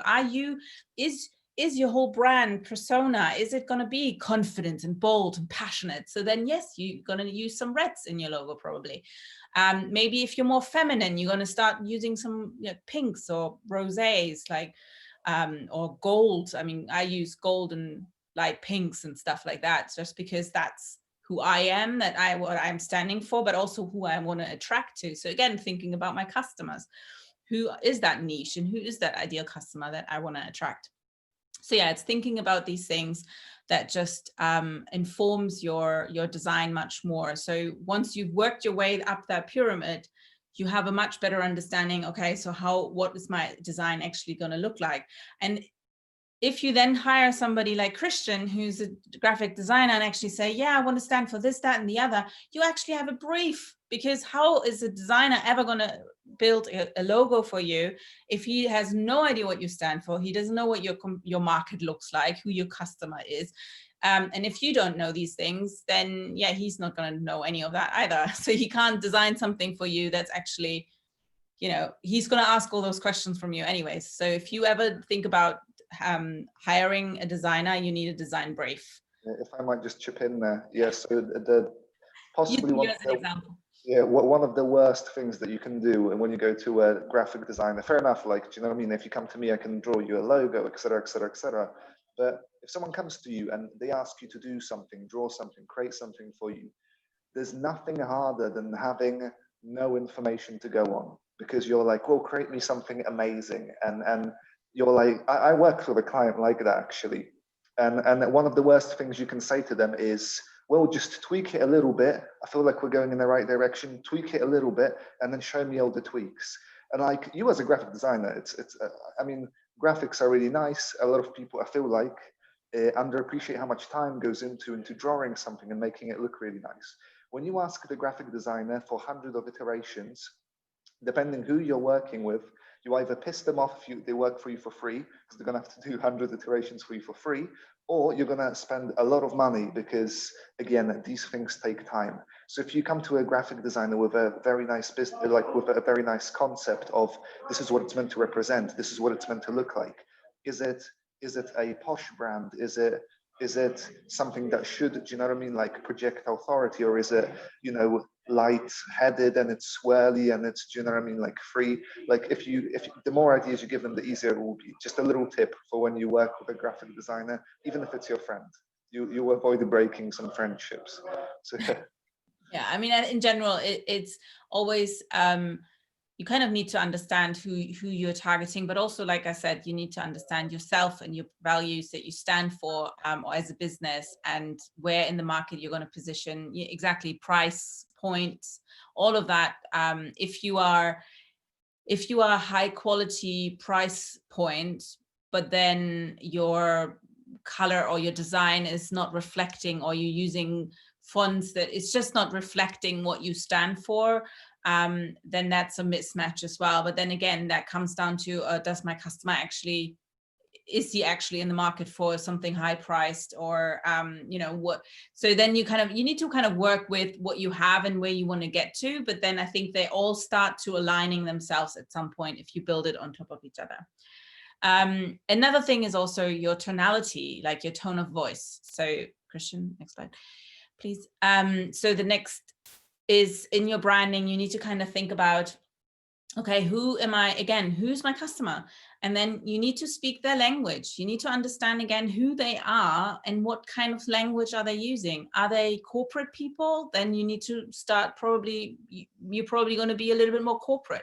Or maybe you're disrupting the corporate market with your message and trying not to be corporate, even though your customer is corporate. But that is it's a little bit more tricky, because then you're going to be very, very niche. So you need to really understand that customer. If it's just general corporate, then you need to speak their language.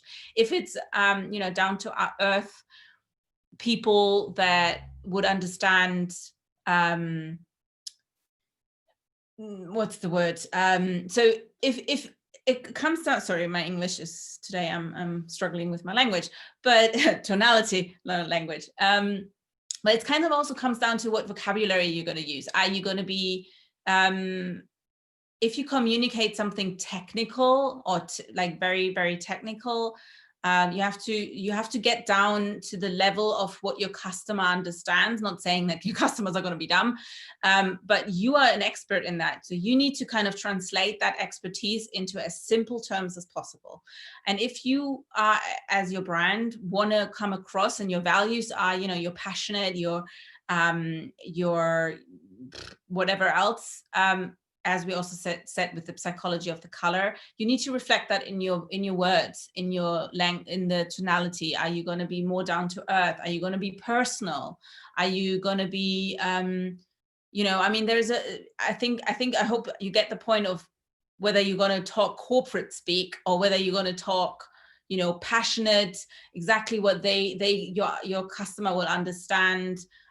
Personal talk, then you need to kind of find the level that you want to talk to, like you want to have as your value coming from your values, but also what your customers are going to actually understand and what they feel attracted to. Are they, you know, I mean, I'm usually really attracted to people who are bringing that why and that value to the market, but in a way that I can really relate, and they're really simplifying terms. They're not, you know, using all these high definition technology terms or process terms or whatever. It's just very down to earth language. And yeah, so that's just the thing to think about. So when it comes to your message and when it comes to your brand, you need to think about these things. And I just put in the brand identity again, just so because especially when it's you, so it's your freelance business, you need to think about, again, your vision.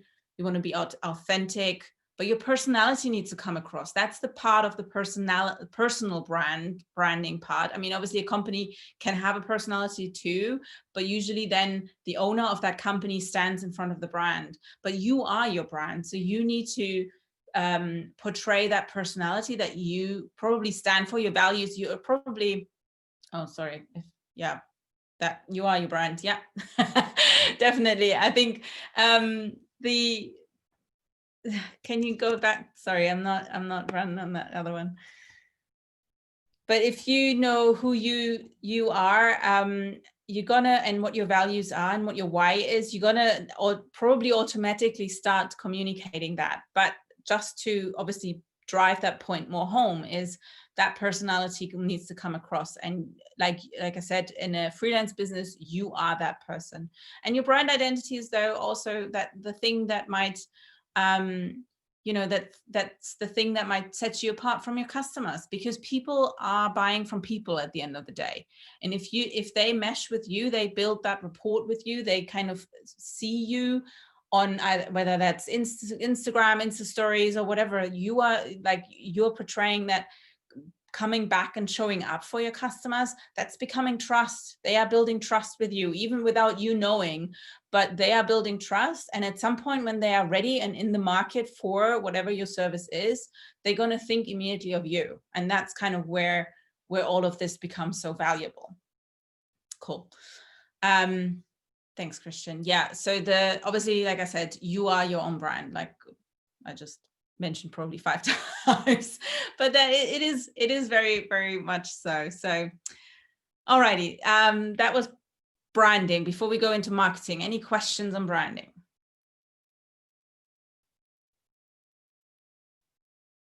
Yeah. Okay.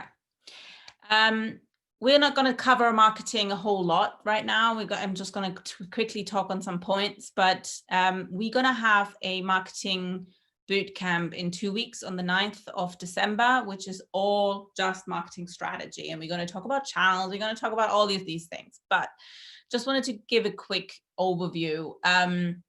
So what we need to consider when it comes to your marketing is kind of all of these P's. I think there are 1, 2, 3, 4, 7 P's.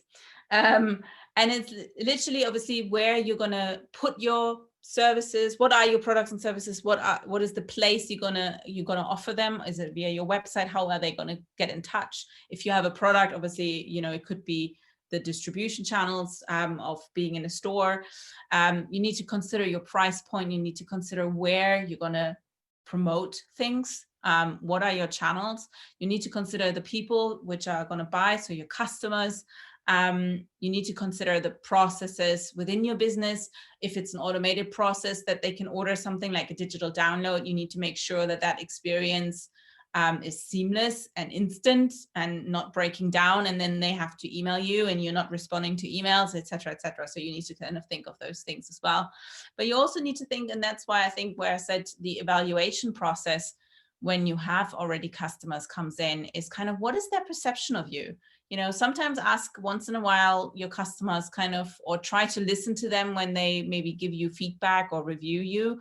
Are you portraying actually is there a disconnect between the perception that they have of you and the perception that you have about your business or yourself?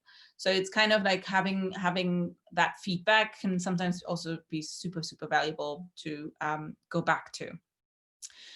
Then the customer journey, obviously that's very important as well. So in your marketing, you need to kind of identify the touch points with your customer. Yes, in the beginning, it's maybe the marketing channels in terms of where you're actually reaching and raising that awareness. So are you going to be on YouTube or are you going to be on Facebook? Are you going to be on Instagram? We're going to talk about that in a second. But it's your awareness channels. So that's just literally where they kind of learn about you first, but then kind of, okay, what is the actual journey? Where are the touch points? So mapping that out and writing down where they actually touch points with you to make sure that all the experience and the entire journey up until also the after sales and any kind of other additional service that you might want to touch on after they've actually made the sale and you delivered is as seamless as possible and is exactly how you want it to be. So you need to kind of think of, okay, where are the different connectors? And, if it's, like I said, an automated service, you have to really make sure and test it over and over again and, test it repeatedly to see, is this actually coming through? Are they receiving the emails? Is it landing in their junk box? Obviously, sometimes you can't, there's nothing you can do about that, but there might be that you can talk to your hosting company, raise those issues, or whatever else. How easy is it for them to pay you? How easy is it to have contract signage? So for example, I remember back in the days, I used to, when a bride actually decided she wants to sign up with me and book me as a photographer, I had it like all paper. So I sent them per it's kind of embarrassing now, but like back then, I sent them the contract in the post. They signed it and scanned it, or I sent them a PDF. I think they signed. They had to print it out, sign it, scan it back in, send it back to me. That's a long process, and that's a lot of things I asked of the customer to do for me. Obviously back then it was kind of not that unusual. Nowadays I would not do that again. But then at some point I streamlined that process, and I had an online booking system. So I had an online booking form. I had an online where they can kind of select the price, like the services they actually in the end wanted. Obviously, this was after I had the chat with them, after all of these things, and we kind of discussed what they want. But then they had like a menu, and they could just select all the stuff that they wanted. And then in the end, there was a link to the T's and C's. And by clicking like digital signature, they were able to submit the form, and that was the booking process. Super seamless and easy. If I then had a payment system attached to that as well, it would have been even easier for them. I didn't do that because otherwise I paid like tons of, fees to PayPal and credit card or whatever. So I didn't do that necessarily, but they were okay. They were aware. I explained the process beforehand. So I made it as seamless as possible for them to transfer to my bank account instead. So it's just being open in that communication. But again, like I said, all these communication points, and always manage your expectations of your customer. So when it comes to the customer journey of, okay, they booked you, what happens next? Make sure you communicate that with them, because a lot of people are like, okay, so I booked you for the service. So when are we having our briefing? Or when are we, like the first question that I always then got, like, okay, so we paid you now, what is the next step? So I always then explain, the next point we're going to probably interact, because they book me usually a year in advance, is 2 months before their wedding, because that's when I send you the rest of they only have paid a booking fee in the beginning, and then they pay the rest 2 months before the wedding. So that's the point when I interact with them again. However, over the year, I then have customer service stuff that, I sent them a personalized Christmas card, or one year I baked cookies and sent them all out. It was crazy. Don't do that. That was just obviously not in COVID situation anyways, but back then, that's kind of how I created an experience. Obviously wedding photography is very different to, let's say your bookkeeper or an accountant services, that it's all very different. So it really depends on who your customers is, but thinking through your customer journey and where the touch points are, and how can you wow them? How can you make sure that they are like raving? They are going to be your raving billboards. They are going to be the ones that are going to, leave customer reviews. online for other people to see, but they are also going to recommend you to their friends, their families, anybody who wants to hear about it, if the experience with you is as seamless and as exciting as possible. The same also with after sales. So if once they've done everything, you've completed, I've done the wedding, I've sent them the images and all of that, you know, check in with them again. How are they doing? They will remember you again for whenever they are ready to do something else. So my next service was newborn photography. So instantly, as soon as they got married, they got pregnant, they got back in touch, you know, if they wanted newborn photos. So for me, that was like, and those were the only 2 services I ever offered. But they were so like integrated, or maybe family photography then as well. So once they've grown, I have clients who come back and, you know, they've grown their family, that two or 3 babies already in the years since their wedding, and now they're family photography. So it's kind of like building the upsell into it as well. But think about your after sales. How could you maybe offer them again, maybe referral programs, you know, think about, is there a way where you can give them a discount if they refer you and that person lands a booking, you know, those kind of things. So it's yeah, just have a think through your customer journey. That's all I'm going to say. I talked a lot on that. Any question on the customer journey before we go into channels? Nope. Cool. Right. Next is obviously channels. Again, it comes down to who are your customers and where are they hanging out, online and offline. And therefore, you don't have to be a business that is represented everywhere. Just, especially not in the beginning. In the beginning, you know, you're overwhelmed with all the processes that you have to do anyway. So pick and choose and pick your battles, but make sure you base that, you know, where your customers hang out and where you can actually reach them, and not base it on your own preference. So a lot of people or a lot of businesses do like, oh yeah, I've got it down. I'm just using LinkedIn. You know, that's where my customer hangs out. But I bet with you that not everybody hangs out on LinkedIn. There will be other people who, you know, they only look on Google, or they look on other channels. I mean, these are just like really very few channels. There are so many, obviously, yes, social media is one thing, and you have to have probably maybe more than one at least. It depends how integrated. So if your customer, like I've only ever been on Facebook, was a big driver, and Instagram. You know, I didn't need to be on, yes, I was on Twitter for a while, but then it's more B2B. LinkedIn is B2B. For me, it wasn't really like, my brides are not in the marketplace. When they browse on LinkedIn for something, they browse for their professional careers. They're not in the mindset of booking a wedding photographer. So LinkedIn was for me just to connect with other businesses or other people, like on a B2B level, but not for selling my services back then. Now that I'm a freelancer in the sort of mentoring area, LinkedIn is my go-to, is my only one. I mean, I do still have obviously on my Instagram, but I'm not promoting this kind of freelancing on there. So it's kind of thinking about who your customers are and where they actually can you reach them. Do you want to do a YouTube channel? I mean, if you do a YouTube channel, you know, I would recommend to have a proper purpose around your YouTube channel, not just have it. Yes, you might have it to store video that, you know, like we do with the Essex startups, where we kind of store these recordings of the workshops, but that's not a proper YouTube channel in the sense of being a YouTuber. You know, that's just a storage place to give you the links and give you access to stuff. So, but if you have YouTube, or if you want to incorporate video, maybe use it to build that trust. You know, it's all about finding again that what your customers are looking for. And if you YouTube or video format in general, maybe that's Insta stories, maybe that's, what are the other one, TikTok, you know, whatever. You don't have to be everywhere. Just pick your battles, but they are all very different, not only in who they're targeting, but also how you can use it to showcase your expertise.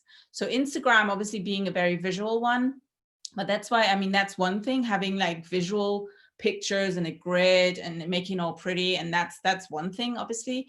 But your Insta stories, they can be a little bit more what's the word, a little bit more, not chaotic, what's the word?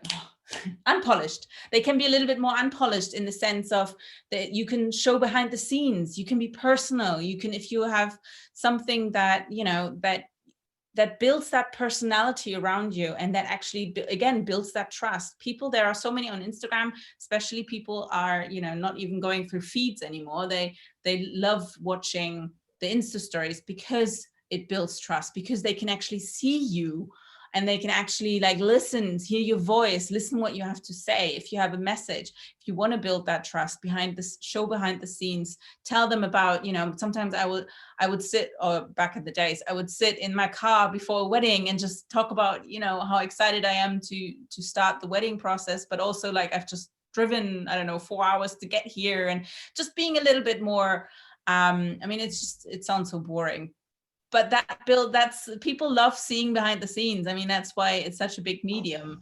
People love seeing people on the personal side, and not just business talk and giving the polished version of the images. So I think that's why Insta Stories is a really, really great medium for creating that trust without being a YouTuber and having to edit and make it all pretty and perfect. Christian, do you want to ask? No, did you want to add something?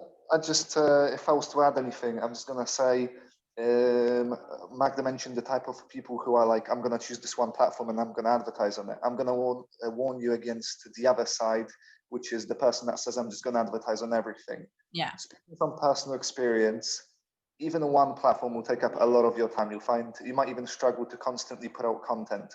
The more regularly you put out content, the more likely Facebook is to actually put you in front of your customers. That's how the algorithms work. As soon as you stop posting, the algorithms actually will prefer you a lot less.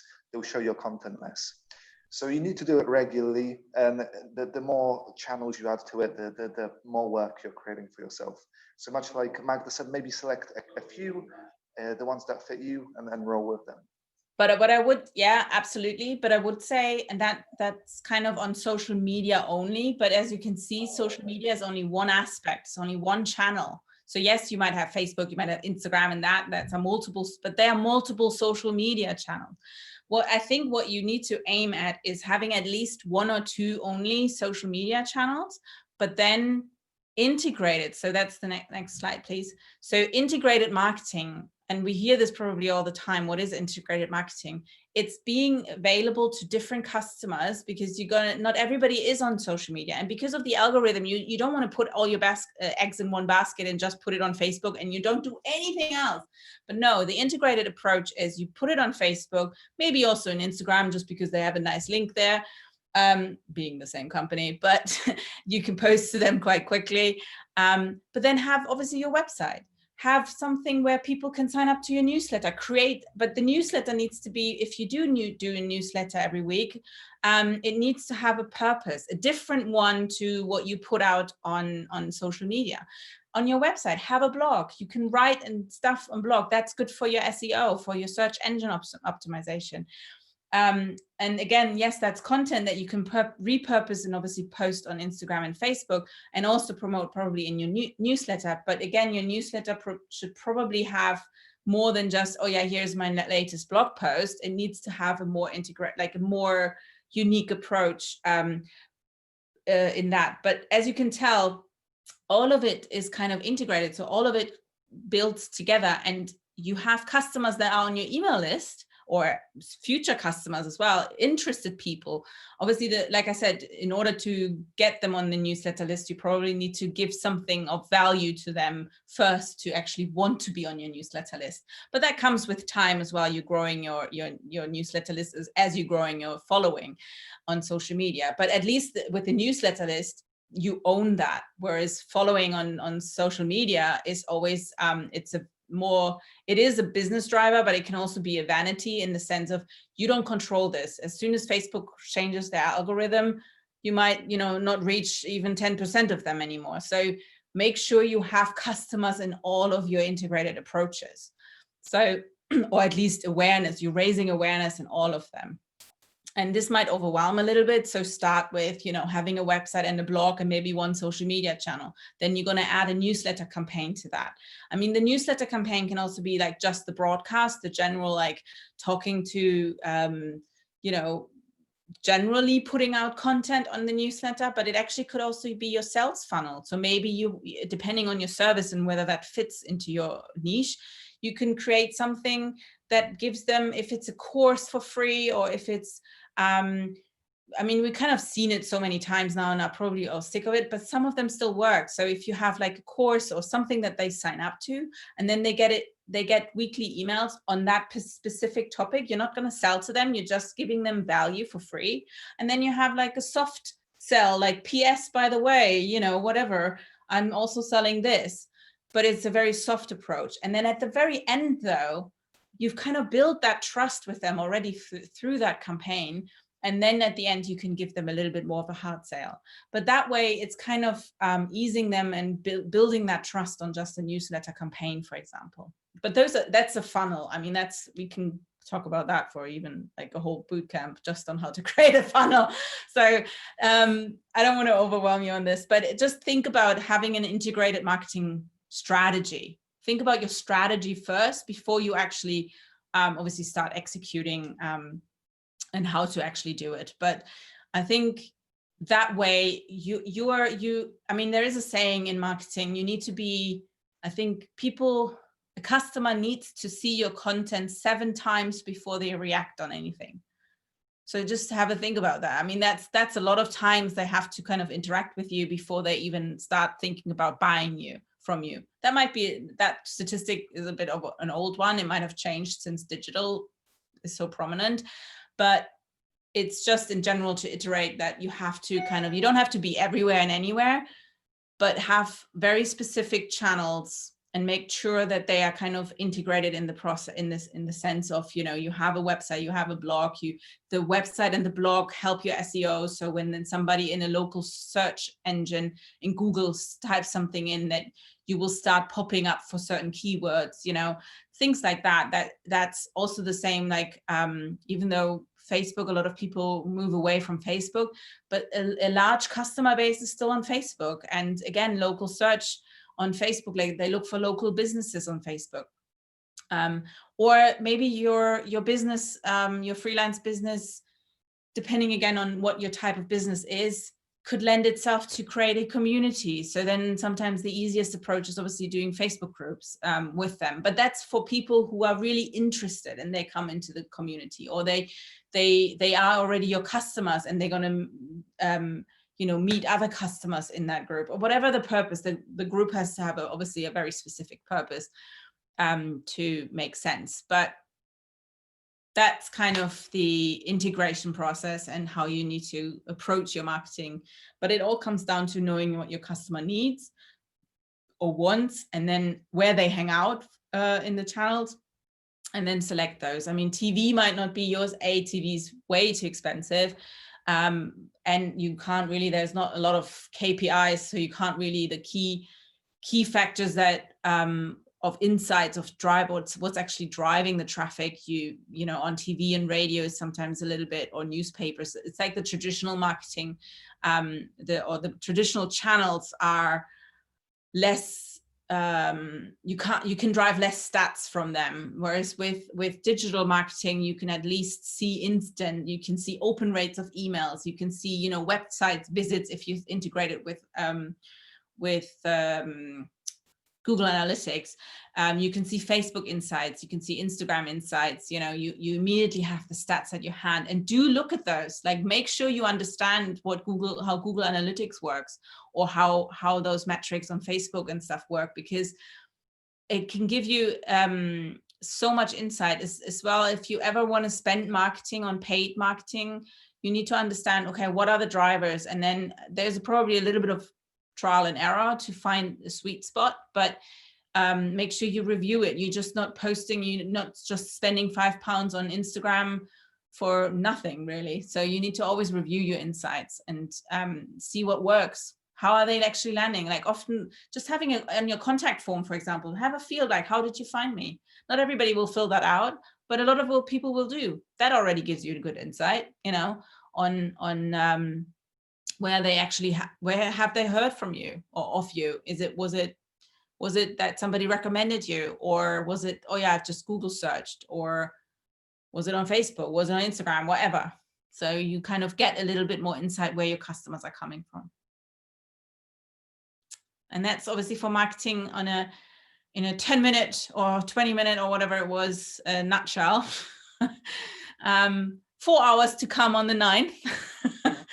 So yeah, we're gonna just do a 10-minute quick break before we wrap up with like some legal stuff and finance stuff to think about as a freelancer. And yeah, we're gonna probably finish a little bit earlier. Any questions though? Sorry, I didn't even ask. Any questions on anyone? Chloe? Oh, we can't hear you. You are unmuted, but you are not. Christian, you're unmuted. Do you want to try typing it in the chat instead? I love that. I was like, oh, let me help, you know.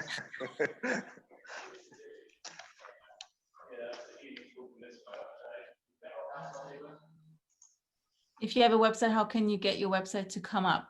Well, you need to streamline, you need to optimize your website. So if you start thinking, Googling kind of optimization, search engine optimization, there's tons of content out there. Again, Google changes their algorithm all the time. So what's current, you need to kind of make sure that you search for content that is very current and it's not, you know, not three years old.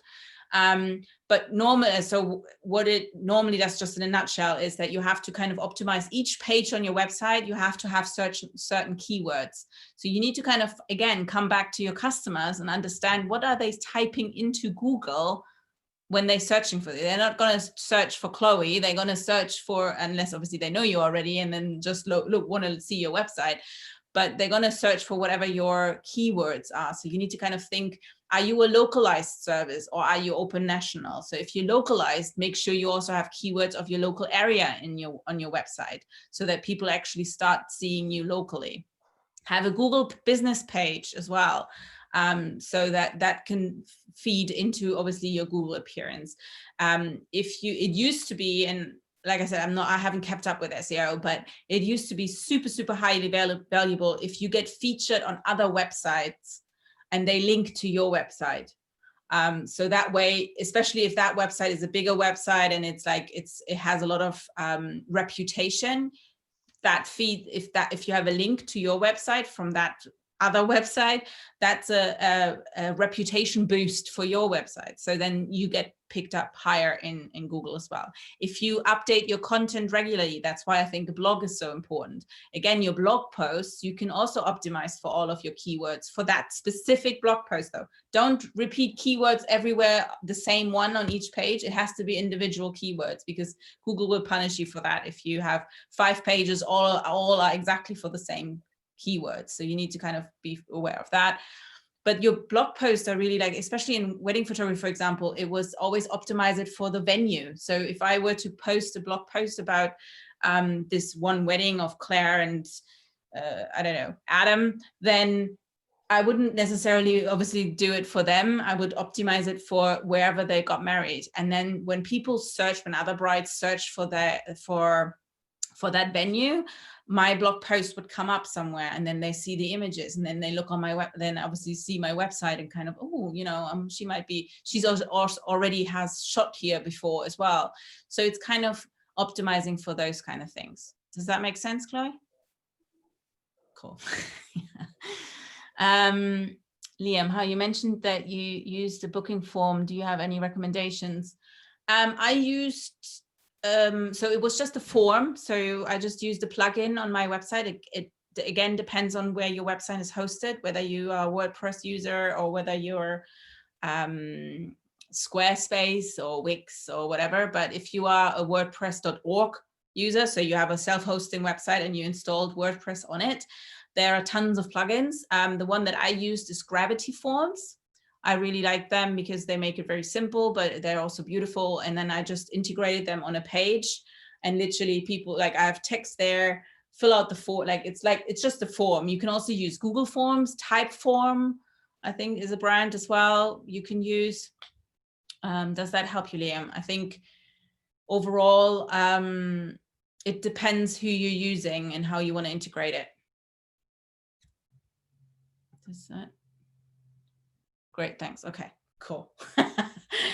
Excellent. If you think of any questions while we're on a break, just pop them in the chat and we will answer them after the break. So let's have 10 minutes. So let's have 12 minutes. Let's meet at 4:15. Cool.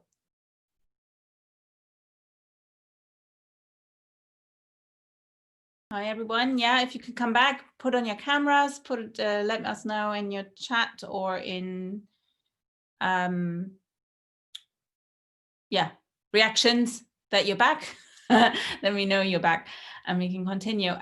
Actually, we had some good chat going on, or some good questions from Chloe, thank you, in the chat about paid search and paid marketing and a blog. So your blog would be attached to your website. So it's just a feature of your website, but it's normally like a blog page. It's kind of like an overview page. So your blog posts that you're then going to write are going to appear in like an order on that one overview page. So normally you have like your normal website, your different tabs on the top with your menu, and then it's somewhere you have a blog, and that links then to that overview page, and then people can see it.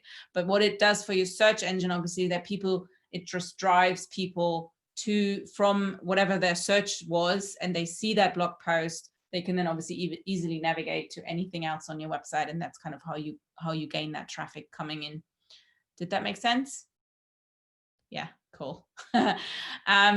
Cool. So I think we just want to, the last bit is literally, like I said, we're going to finish some earlier today, but the last bit we just wanted to catch up on, to think about. We are not providing you any legal advice or any financial advice, because that's not our expertise, what we can offer you. However, what you do need to think about in your business when you are starting a business, a freelance business or otherwise, you need to think about your legal stuff. So you need to obviously think about your legal entity.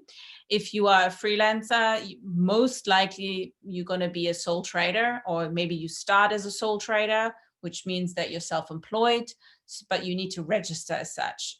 If you think about maybe doing a limited company, even if you're a freelancer, there might be some benefits to be a limited company in the legal sense, or just in the entity sense, means limited liability. So you're not privately liable for any claims that people might be doing. But there comes obviously tax implications, there attached accounting implications, because as a limited company, you have much higher accountancy fees, etc., etc. So it really comes down to what your preferences are. So what I recommend is do some research into sole traders, sole entrepreneurs, well, the legal sense is sole trader, and what that entails, what the pros and cons are. Do the same for maybe limited liability companies and like private limited liability companies, and do the search for that. If you have 2 people in your business, you might be a partnership, but again, is it a sole trader partnership or is it a limited liability partnership? So you kind of, again, look at those pros and cons from a tax perspective, from an accountancy perspective, and from a legal perspective. Another thing to think about, and then obviously follow the process of once you start trading. So as a sole trader, I think you have to, there is a limit on so and so many months you can start trading, and you have to register. So we always recommend, just as soon as you start trading, start registering your business with Companies House, if it's a limited liability, or just in general with HMRC. But again, when you do your research of exactly how to do that, the government website is amazing and all of that. They have so much information on the government website. So look into that. The other side of the coin is obviously the accountancy. Yes, as a business, whether you're a freelancer or whether you're a proper company, you have to do bookkeeping. Yay. you have to know your numbers. You have to do, maybe find a routine. I can only highly recommend finding a routine and not spending at the end of the year when you have to submit your taxes, 5 solid days of accumulating all your receipts and everything. What I always recommend, and I did that at the very beginning when I was thinking about starting my own business, I had a meeting, usually accountant offer like the first meeting for free for like an hour. I had a meeting with my accountant, or with an accountant, and then just ask them all the questions, what you need to do, how you can track best, and all these kind of things. If you're a sole trader, it's more simple, let's put it that way, than being a limited company in terms of bookkeeping. But just in general, obviously, you know, save your expenses, save your invoices, do it the proper way, but talk to an accountant what you have to put on invoices, talk to an accountant about what can you actually account for as business expenses. There are some things that you, obviously general things, but accountancy rules also change. So it's always good to talk to an accountant about that. And if you are a sole trader, your self-assessment, which is the accountant, your tax payment due, basically, is always counted from April to April. So I think the tax year, the national tax year in the UK is the 6th of April to the 5th of April, the following year. So as a sole trader, you're aligned with that. As a limited company, you're not necessarily. You can, but you're not. You don't have to. You can have a corporate. You can have a financial year from a company's perspective that is different to the self-assessment year. Again, accountant will tell you all about it. But just so you've heard it maybe once and twice to think about things like that. What else did I put down? I need to talk to you about. Legal fee, T's and C's. So again, legal stuff. When you are having, obviously trading with customers, or having customers sign up, need to make sure that you have some kind of contract in place, whether that's just T's and C's kind of contract, or whether they actually need to physically sign something, or however you're going to need to do it. I would definitely talk to get some legal advice, and get on your website as well. There are certain GDPR laws that you have to consider. So again, GDPR is another legal term that I will throw at you that you have to research. That's going to be very boring, but it's all about data protection. And you need to kind of think about, how are you protecting the data of your customers? What are you allowed to do with that data? What are you not allowed to do with that data? And things like that. But also it comes down to, you have to have a privacy policy on your website. You have to have maybe terms of use on the website, for the website specific, also in terms of your cookie policy, etc., etc. There are some some legal services. They're called Legaloo. They provide some templates for quite a low, cheap money.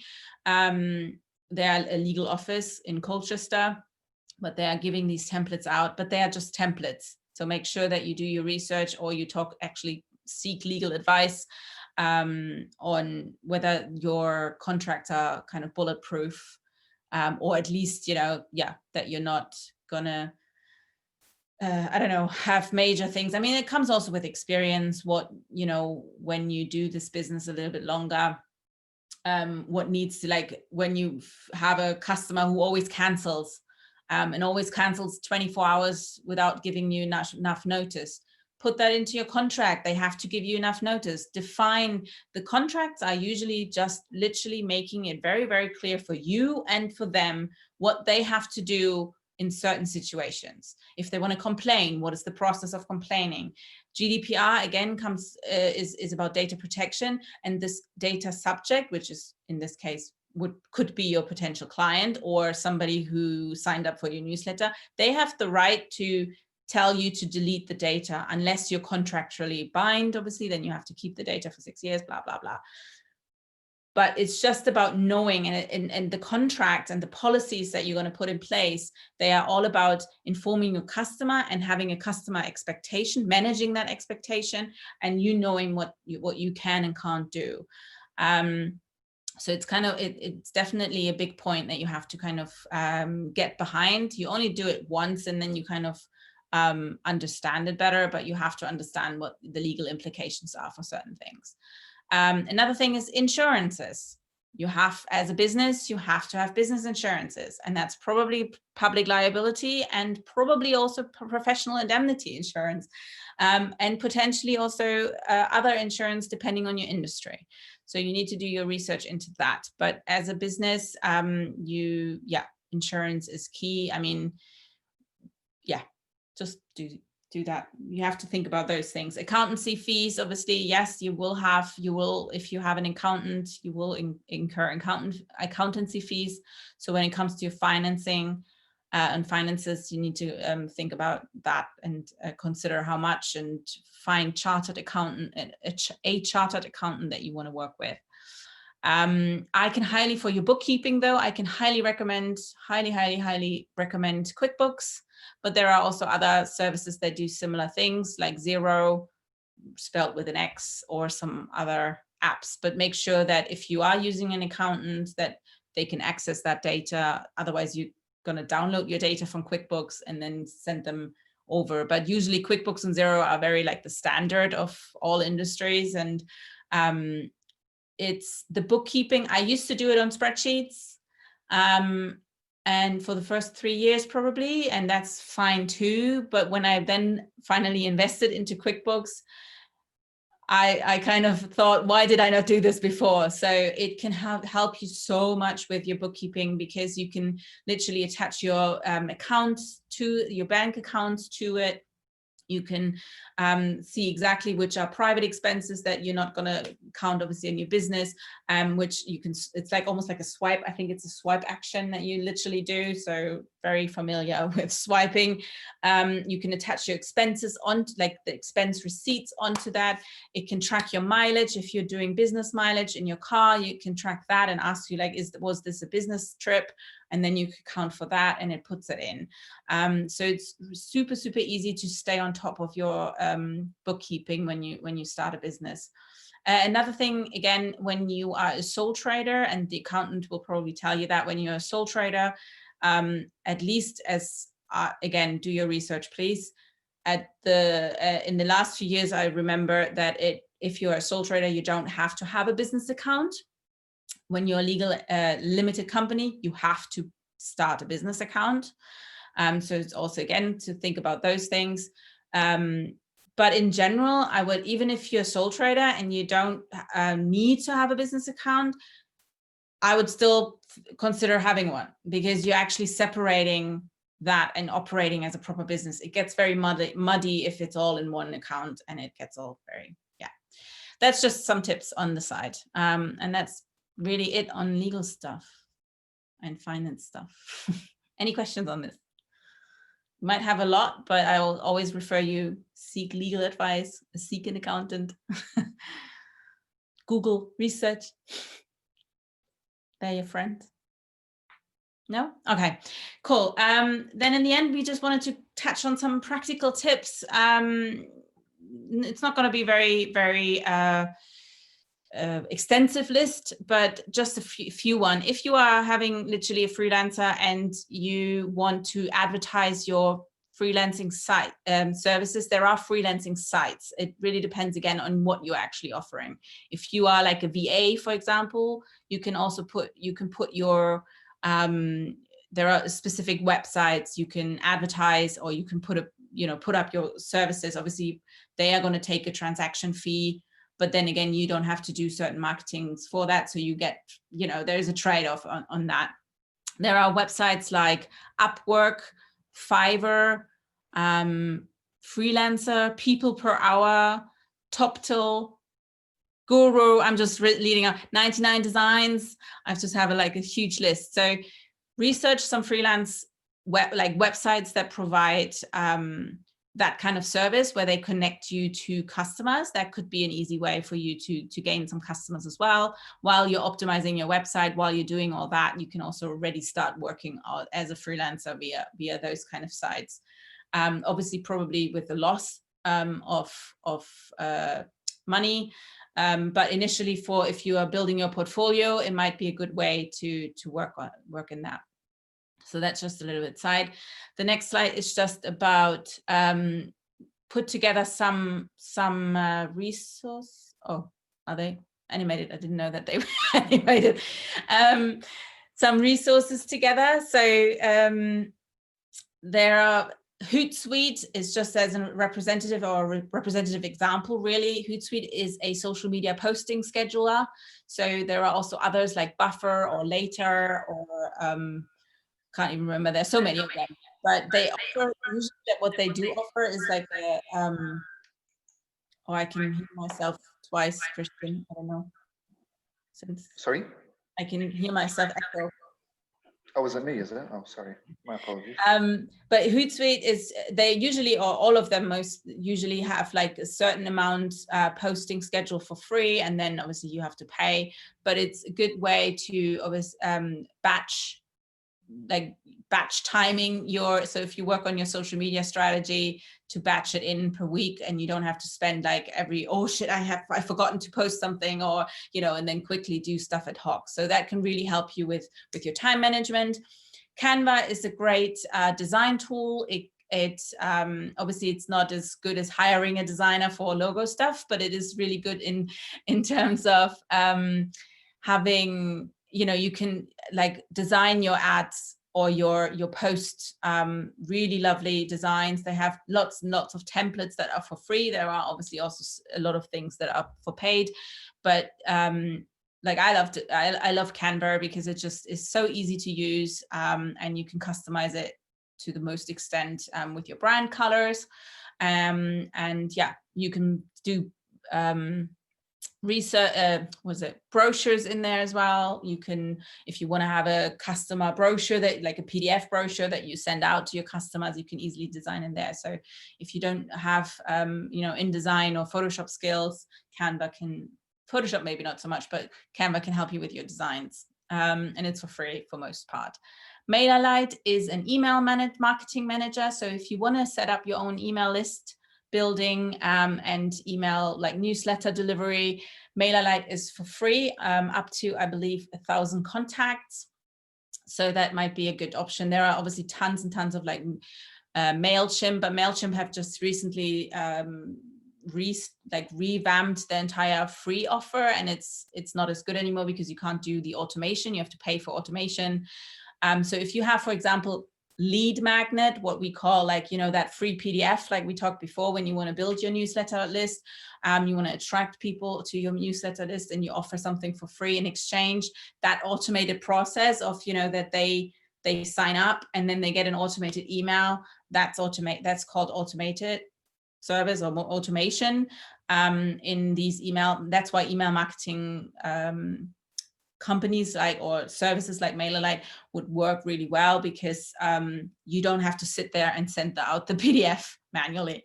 That would not be a good experience for your customers. So MailerLite is a good thing.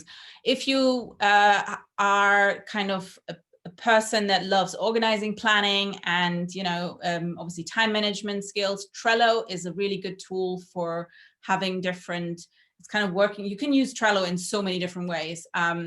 There are tons of different features and how to use the boards. They have different boards. You can also use it as a team management, like project management, for when you have a team, so you can all like work and collaborate within that. So Trello there are lots of different ways of how to organize your Trello, and probably watch some YouTube videos how to use it, but Trello is a good project management tool. And then SurveyMonkey is a good tool for building surveys, but you can also, I think they've changed from 10 questions for free, you can now do 8 questions or something. But you can also use a form that you integrate on your website for surveys, or there are different ways to use it. But SurveyMonkey is quite nice because it obviously gives you that statistics in the end with like nice little graphs and things to look at if you do want to do a survey after you've worked with your clients. Yeah, I can put the list of literally just a Google search. So I don't even know whether any of these freelance websites still exist, all of them, or there might be even more than that, but I put them all in the chat so you can take them out there. But yeah, that's really it from like the practical tips side of things. Any other questions or anything? Oh, I see you. Oh, thank you. Yeah, you're welcome. Yeah, any other questions? Anything that might have helped to get you going? Any insight? Obviously, like I told you, we are doing a marketing bootcamp next in 2 weeks on the 9th. So that's all about marketing strategy, building that strategy. Any questions?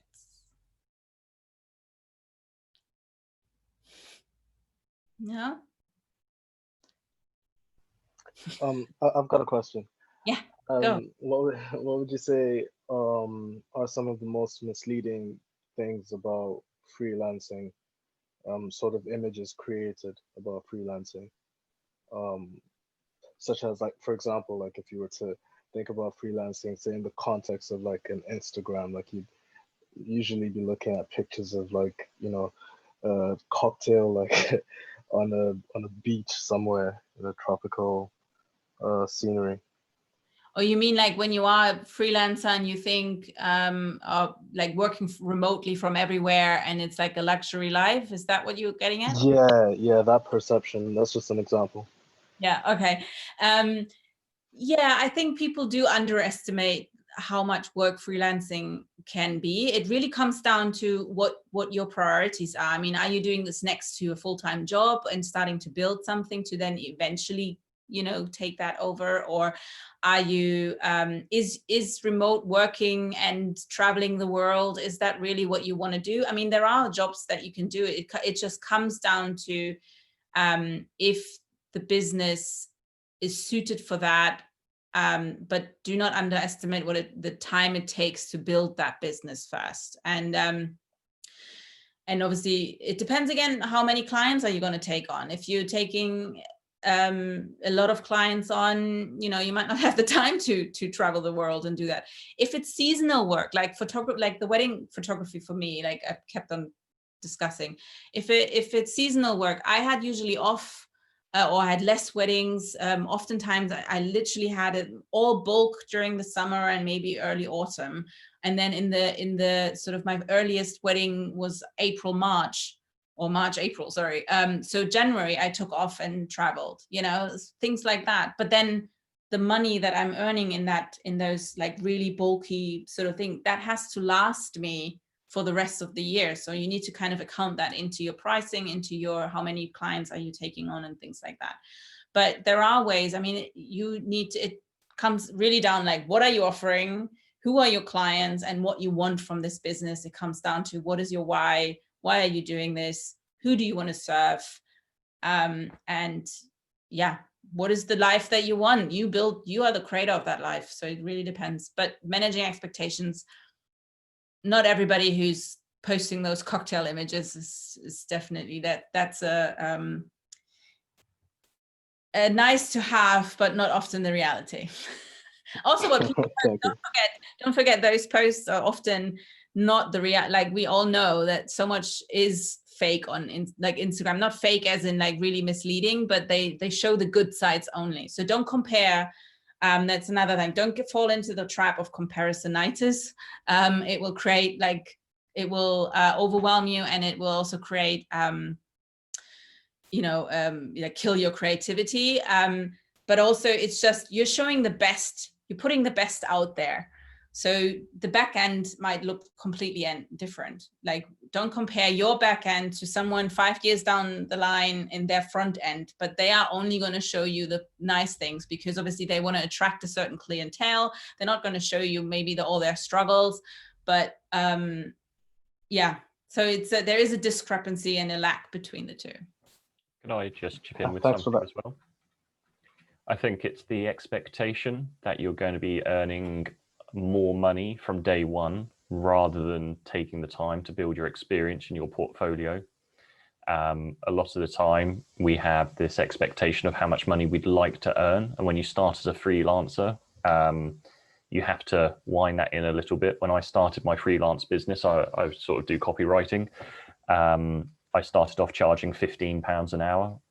which might sound a lot to some people, but in the industry is actually quite low because I was new to it. I was kind of trying to get enough customers to build my reputation, be able to afford a website.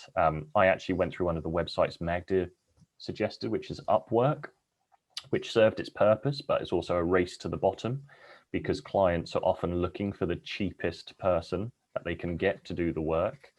And I'd probably say it took me well in excess, because what you do on Upwork is you have to submit proposals. I probably had to submit close to 80 to 100 proposals before I got my first customer. And then after that, I had to keep going through kind of slightly more reduced processes as I learned more and more.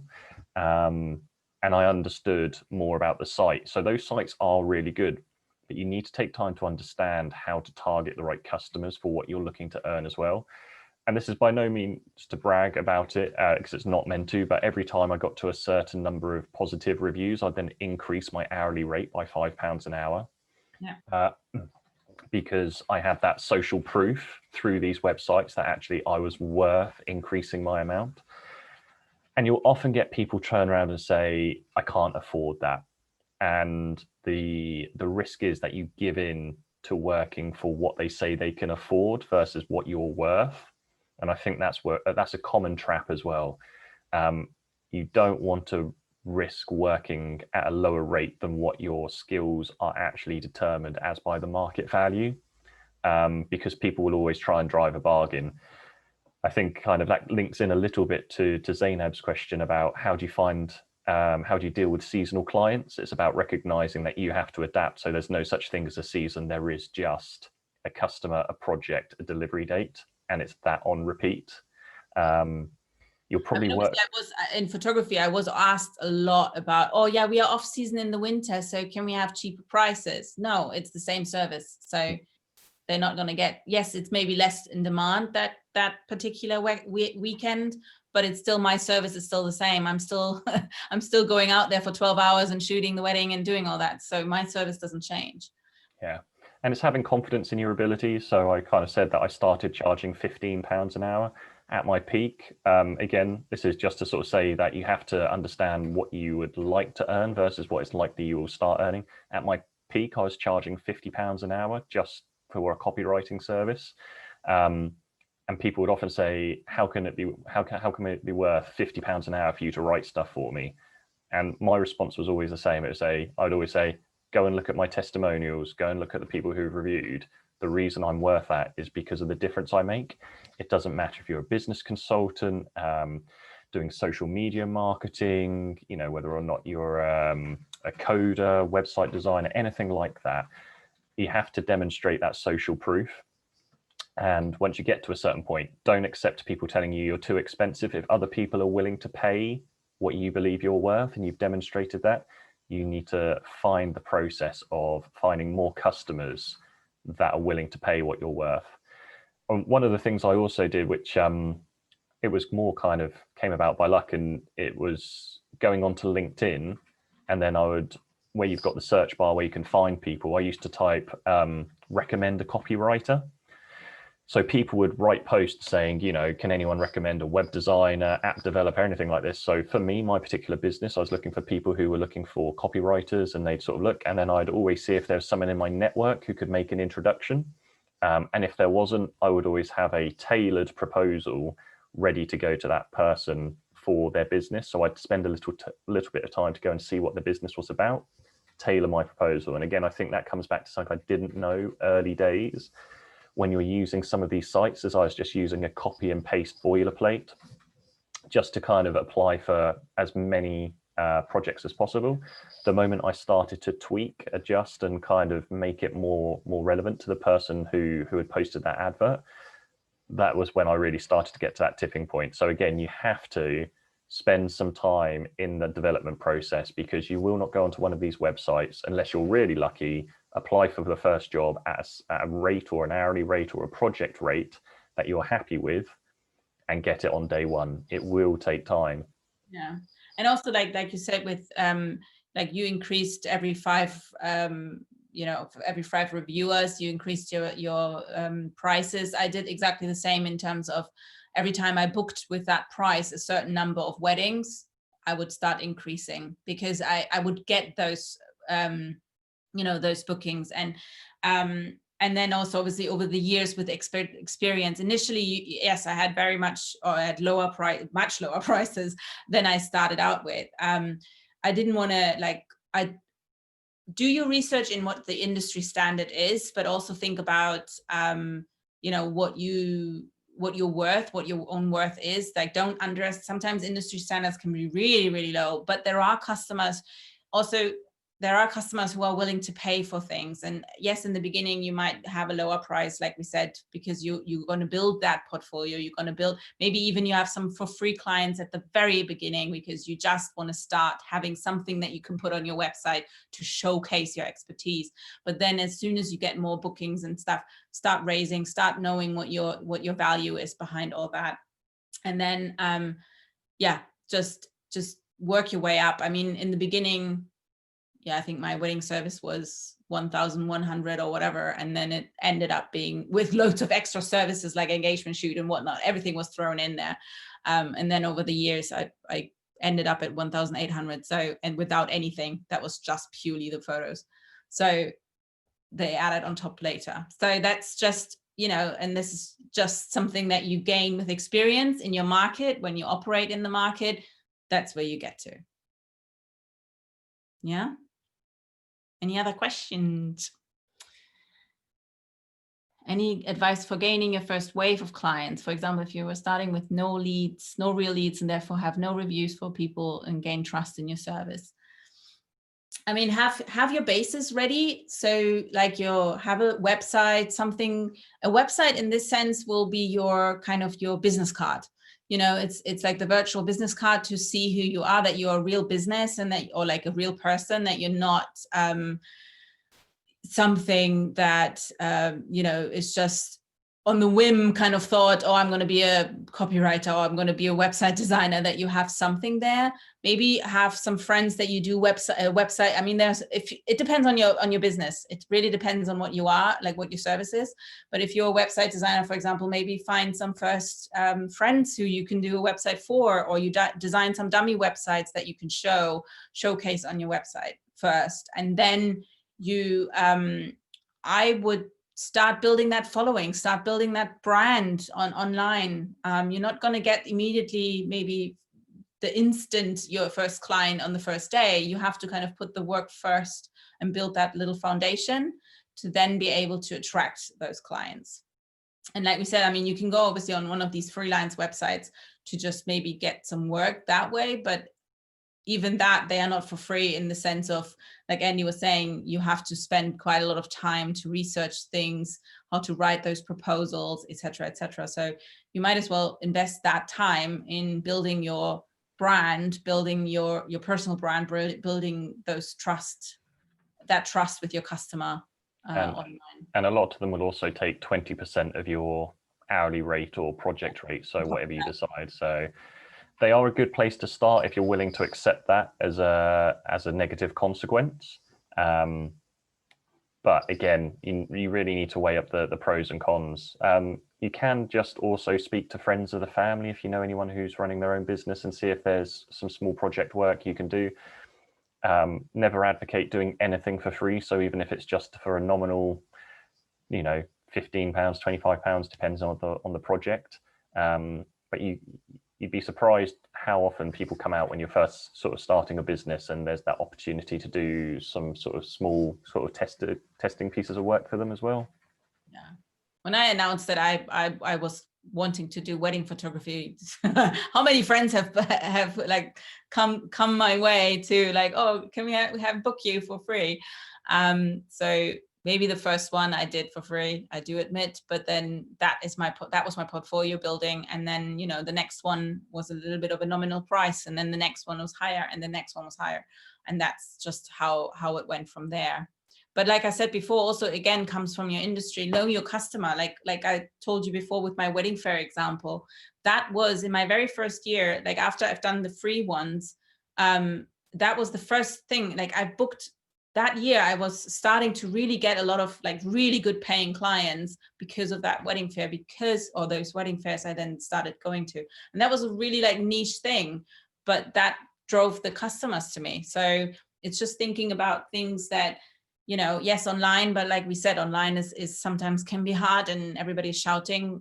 Think of ways outside the box. How can you meet those people? Can you do networking? Can you go to networking events where you can, you know, meet people that, and then all of a sudden you just talk about your business. You're not even pitching. You're just talking about who you are and what you're doing. And then after the whatever the networking topic was about, people will come and, oh yeah, I need a website designer, or I need a copywriter, or whatever.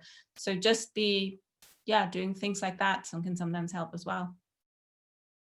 Comes down to your customers, who you want to work with. Yeah. Cool. Actually, then right on time. We're actually not early today. So cool. If there are any obviously more questions, Christian, if you want to continue to the next slide.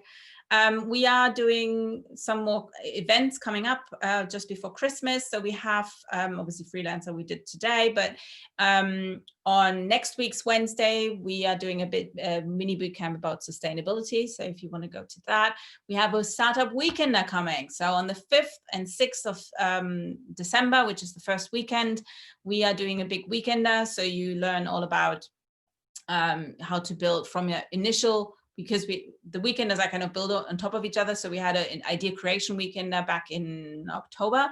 And this is kind of the logical follow-up where you talk about how to bring that idea to life. And then the last one we do on the 9th, which I told you about, which is the mini bootcamp, all about creating that brand or that marketing strategy that wows your customer. So there you go. That's a high expectation that Alexa put as a title, but we will get there. But in any case, if you want to get in touch with us, you can also always, you know, do so, book a one-to-one with the team. We can help you to more like customized. So obviously all of the questions that we had were general questions, not knowing exactly what your service is, who your customer is. So we can talk through that and then see, like, develop a strategy for you, or with, like, not for you, but with you on that one-to-one, and just really, yeah, look over whatever you want to do and where you want to get to. So send us an email and book that one-to-one. And yeah, we love to see you, or book on one of our next events. And that's it for today. Thank you. Any other last minute questions before we go? Thanks, Jade.